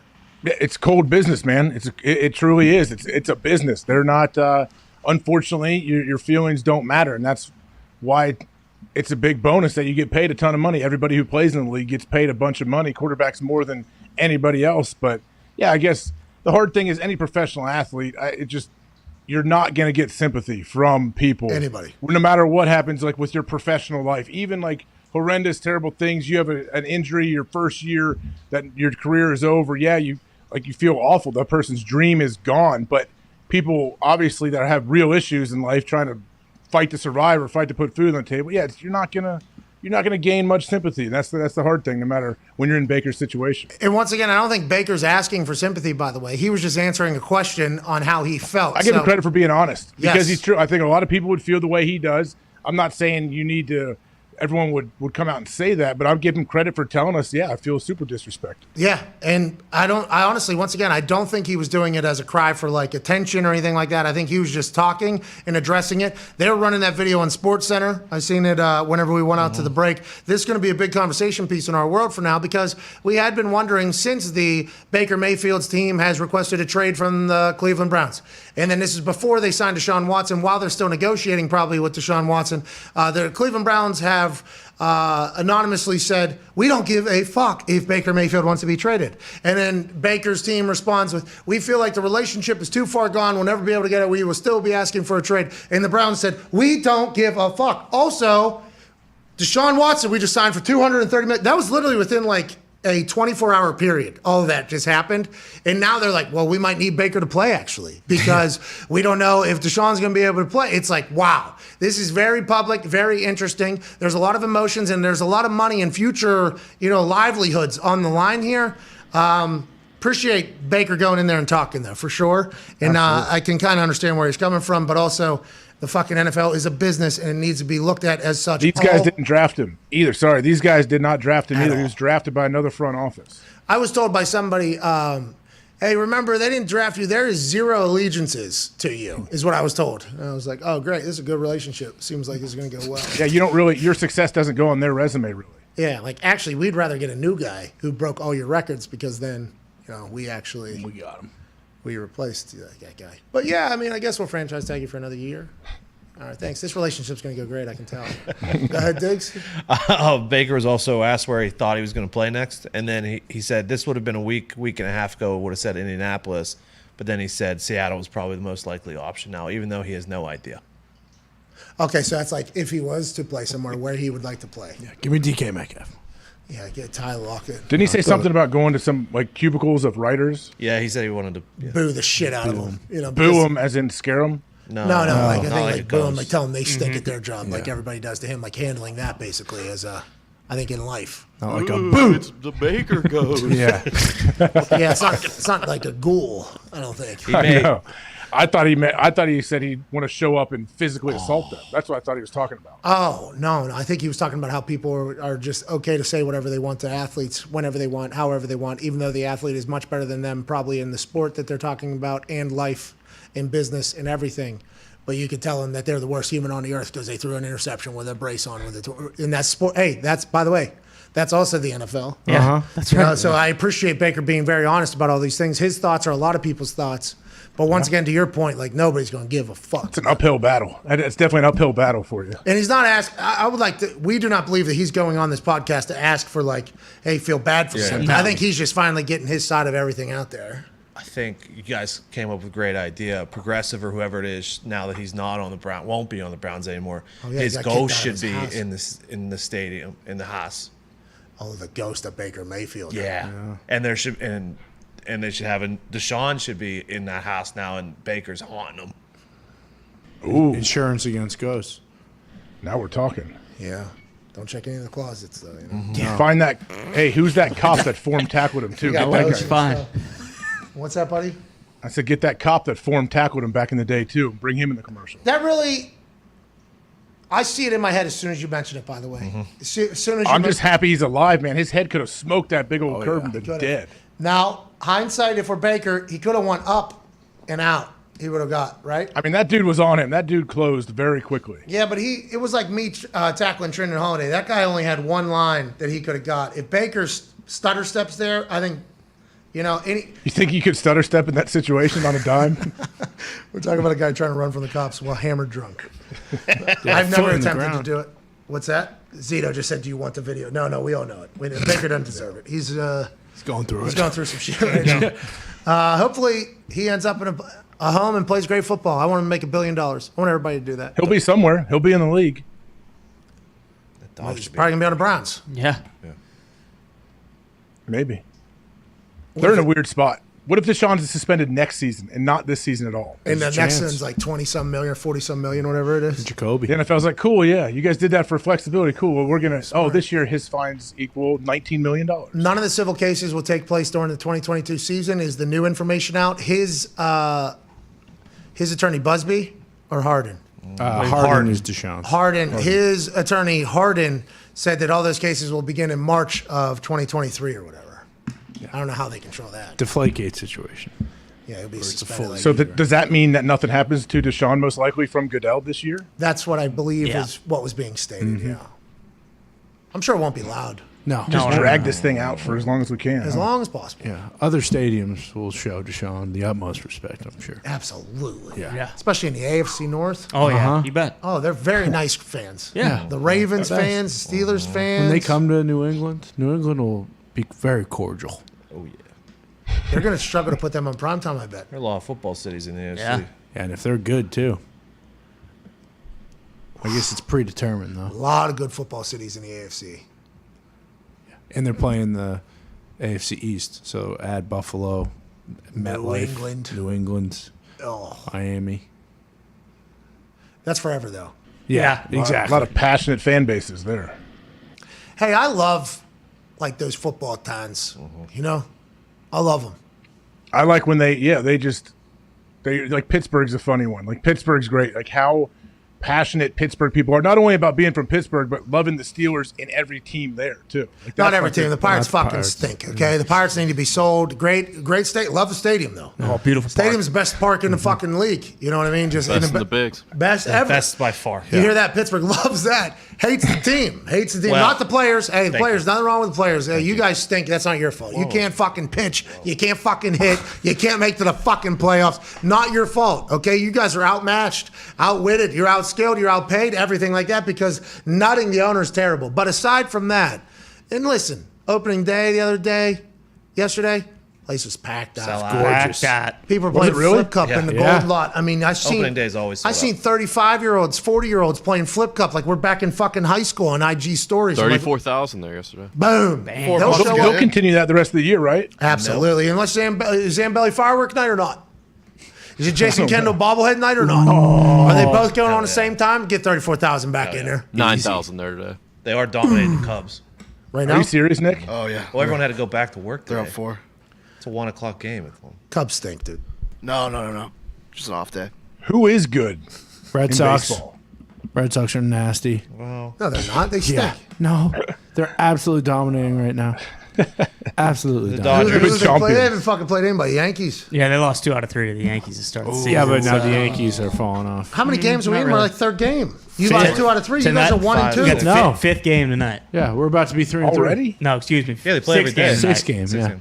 we have 17 straight days of games. Hey, these games are just flying by, aren't they? 6 The games Reds are already. going to win it all, so we don't even need to talk. No, about the it. Reds yeah, actually. their president. I'm so happy you brought that up because you are a Reds fan. Hey, As- for real, what happened? I got to see what happened. I saw This something. guy got a fucking promo. The president of the team, Mr. Bob something. Bob Salini, How you doing? Salini or whatever, wearing an all red suit, okay, wearing an all red blazer, just cuts a promo. Like, what the fuck are you guys gonna do, huh? You're gonna not support the team anymore? We're trying. We're spending money. We're gonna sell it to somebody who's terrible. Is that what you want us to do? You have no other option. You gonna stop supporting the Reds or not? Okay, shut the fuck up. Is basically what the president of the Reds said. And I'm like, damn, this dude just cut a heel promo. And all the Reds fans are like, hey, you're fucking right. We're going to goddamn games because there was once a time when we were really good. We're gonna continue to do that. Nutting doesn't even do that. So I guess I have a little bit of respect for Mr. Bob Bellini. Yep.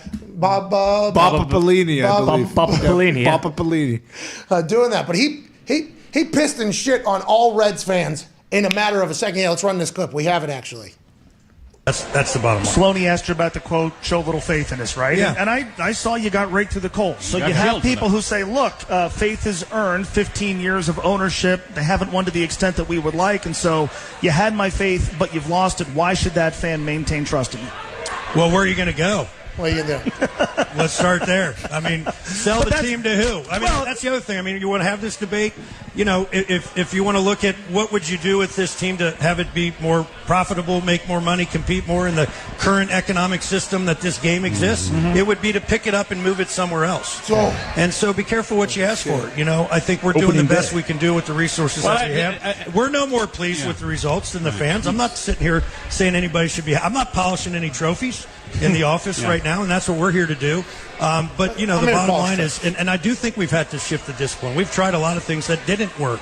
and they came this close to working and didn't. Nobody's got to Right. tell me it You didn't tried work. it. You Yeah. know what I mean? Yeah, I get it. So I think we've learned Different from those approach. things. And trust me, Nick is a guy on a That's the mission, guy. and he is a bull in a china shop that has his way to do it, and that way is to grow your own, and he's doing just that. What's this guy's name, just so we get it right? It's like Bob Babolini. Phil Castellini, it said, right? There it is. Phil Phil. Castellini. Thank you. All right, so his name was not Bob, which we thought we had. So is he complaining about the owner? Is he saying the owner doesn't let me spend enough money? No, I think he's complaining about the fans complaining. Like, we get it, okay? We hear you. We're sorry. But the only way to really make profitable business and do well in the world that we're in, like buy all the players, would be to get the fuck out of Cincinnati and go to a bigger city. Is that what you want us to do? Basically what he was saying. And I guess you can get the gist of it, but the delivery was just awesome. Opening day, like there's a parade in Cincinnati. Like it is a huge ordeal. And this president is out there answering questions about, yeah, fuck you. All right? Yeah. You cheer for us whether you like it or not. We'll get this thing figured out. I love it. Absolutely love it. What a time. I mean, I guess that's just his rally cry to kind of get the troops on board, right? To start the season. I think that's just the type of guy he is. Setting an expectation too, like, hey, we're gonna stink. You guys know we're gonna stink, but what are you gonna do? You're still gonna fucking watch the Reds play. Hey, when you and the family want to go do something on a fucking Saturday and it's nice weather and there's only one place you can really go and all 8 of you can get in and have a good time, you're going to come to a fucking Reds game. You know why? Because your father did it, your father's father did it, and you're going to come whether you like it or not. You want to still have a team here or not? Okay, that's what I thought. Fucking get over it. We're not selling the team. We wish we were polishing trophies, he said. Yeah, that's what he started to do. Isn't his fodder the owner? Yes, I knew I had seen it somewhere. The signs on the side of the road were sell the team Bob. Bob Castellini is the owner. Okay, so his this guy's father is the problem. So the Castellini family is running, rough shop over Cincinnati. Where are they from? Are they from Cincy? No way, right? Cincy's got fodder is from Cincy. Cincy's Bob got a is good from deal with Cincy. Dahn. Yeah, but I'm just saying, like, So they're all from Cincy. yeah, but the way he just spoke to Cincinnatians was awesome. You know, that sounded like a very heel promo of an outsider who had money who brought it in and was like, your city fucking stinks. He did apologize later. Oh, did he, Phil Castellini? Did Bob Castellini tell him to do so? Yeah. Did Bob Sr.? Hey, Bob called him into the fucking carpet. Hey, Phil, what the fuck are you saying our inside conversations outside for? Okay? We don't need that for, fucking Phil. Take the red blazer off, dude. You look like a jackass. What a moment. What a moment.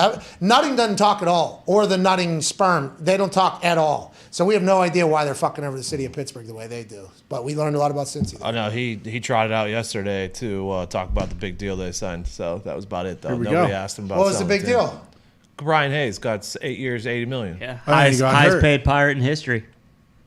All right. 10 years? Bob sat there clutching his coin purse and shaking every time it was mentioned. Did he really say that? Well, I'm paying him that? Who's paying him that? Did I agree to the deal? Not me. No. No, your guys, the MLB's paying. I mean, that's nothing all compared to you the fucking giant Yinzers deals. Yeah. What's that? Nothing at all. Yeah. That's nothing compared to the deals some of these guys sign. Well, and I love Joe Manganiello. Mhm. I love him. He shouldn't have been doing the fucking opening. Nobody should do anything for this guy, this nutting guy. He is. He threw the first pitch? Yeah, I bet you he was gassed, too. I think he threw Oh, it. yeah. Joe's too good of a guy. That's what I'm saying. He is a good guy.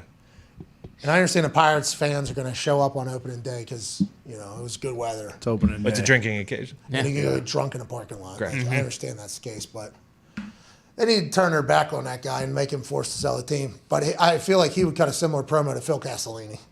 What are you going to do? You ain't going to do shit, all right? We just paid a guy $80 million. You like that? That's what I thought. Have a good one. We're going to lose again. We're going to stink again. We're going to be below 500 for the 45th straight year. That's just how it's going to go.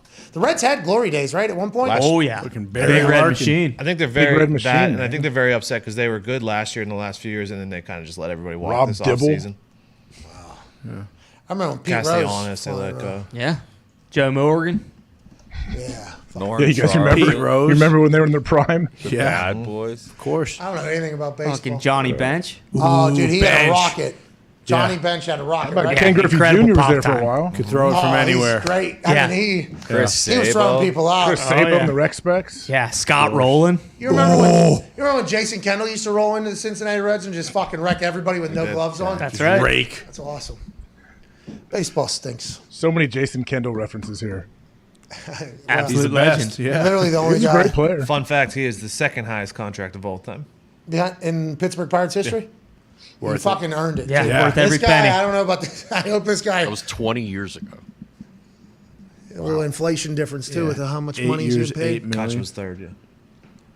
Well, then we sank touch out of town when he was almost an MVP. Fucking, you're good. Get out of here. Go win somewhere else. We ain't gonna do that around here. This team stinks. Made a lot of Done dough that off with him, several though. guys. Hey, Yinzers, recently. what are you gonna do? You're still gonna get fucking drunk in an afternoon in a parking lot when we have a game and there's Zambelli fireworks. What if that's what Nutting just came out? He knows his audience. All right. We're doing the whole song and dance. We're bringing you the fucking fireworks. Okay, we still got the dogs and everything. Sauerkraut Saul. All right, then we're still gonna run the pierogies. Him and Nade's son still carrying the torch. Him and is coming through. All right, just fucking. What are you gonna do about it? I love that. What you do though is you invite like every game like 35 different elementary schools to bus their kids to the game. You let them in for free and try to make some money on concessions, and you have some seats filled. Genius, man. Well, I should have had the Winter Classic there next year instead of that dump Fenway. Well, It's gonna Fenway be a is good time though. Fenway is a dump. Well, we know that's not true. Ben Affleck filmed that movie there. I've actually The never town. been there, but yeah, Ben Affleck and Jeremy Renner and John Hamm. J-Lo. Whose call we taking? Good line. Bingo. We gotta hurt some people. Are you going to Winter Classic with us next year? Yeah, where is it? Okay, cool. Fenway. It's Fenway. Are you listening? I thought you said they already had one in Fenway. Nah, they're about to have one. Penguins, Bruins, Fenway. How you doing? 2023. I love that. I think it's a great idea. Me too. Should have been in Pittsburgh though. Maybe next year. No, probably not. Well, Has it next been year. in PNC or just Heinz? I think just Heinz. Heinz too big. Should have been in BNC. How's it going to be? Where are we Do sitting? a pond It'd be a game. great Let's do time. a frozen pond game. That'd be sweet. They tried to do that. Yeah, That was Tahoe. They did it, Tahoe. right next to the lake in Tahoe. The sun blinded everybody and fucked up the ice. Melted the No, ice. I'm saying actually on a frozen pond somewhere, like in Minnesota. All right, let's make no money, okay, and Yeah. let's have a good time. Make him watch. And let's make the ice not really, certain what it's going to do. They did that 4,000. a couple years ago in Mystery, Alaska. The young upstart team took on the New York Rangers. They flew them out by helicopter. It's pretty sweet. That's sick. When are we going to fly up to that one town up there in Canada? Saskatoon. Sheboygan? No, the Newfoundland. Newfies. Man, That's the rock that Rob said he had to fly into to play against? Yeah, I believe it's a whole province. We need to go there. We should go there too on our tour of. They drink a lot of beers and enjoy smooth cream and jam sandwiches. Ooh, smooth creamy with delicious. jam. Dude, that's awesome.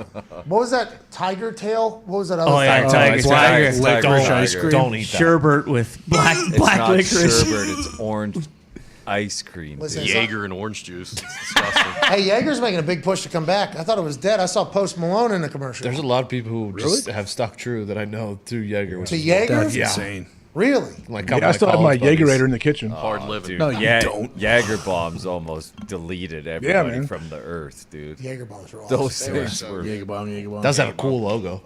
bomb. Yeah. That video. All My time. new fucking haircut. Great video. All right, great internet. We're out of here. We can't thank you all enough. Thank you for calling. Tomorrow we got big guests lined up. Huge. Tomorrow's big show. Hell yeah. You hear me, AJ? Yeah. Can any hints? No. Oh, it's big. You'll find out tomorrow. Yeah. Okay. Stay tuned. Mogul. Oh, Politician? Mogul. we're having a mogul on tomorrow. Really? I mean, I only know one mogul. Who's that? Say it. No, he's got VCon. He's too busy. He's selling out a fucking Diggs stadium. knew. Guy's selling I out a knew. stadium. Gary V's going to sell at a stadium. Is he really? He has a whole like thing. Yeah, VCon. What do I think you it might do be there? the other people that are there. Learn that'll about probably sell Jamestown it. type deal. No, Guppy. no, no. What did he say? No. Donner party type shit. Listen, What? I'm gonna send a couple of you. I'm gonna force a couple of you to go because you I guys want to need go. this. Foxy's All number right, one I'll send. fan. And AJ, you'd be perfect. You and the toxic table and Gumpy, the most toxic humans I know. You too, Nick. You guys need Hell to yeah. fucking Can I go? I Have love the fun. K-Swiss shoes they give out for free. No, The skies or the dirt? dirt and clods, both of them, dude. Thought I Jeez slithered Louise, out of you that guys are the worst. What is the deal? PJ Fleck, now Gary V. You scumbags. Gary V. Yeah. We're talking about. That's what we've been talking about this whole time. Thought life was all about just being honest. That's not a political thing that I thought we were talking about. Who did you think? I didn't think. I thought we were talking about a politician. Who? I don't know. Whoever runs VCon. So I just thought of the letter V, but now I know it's VEE con.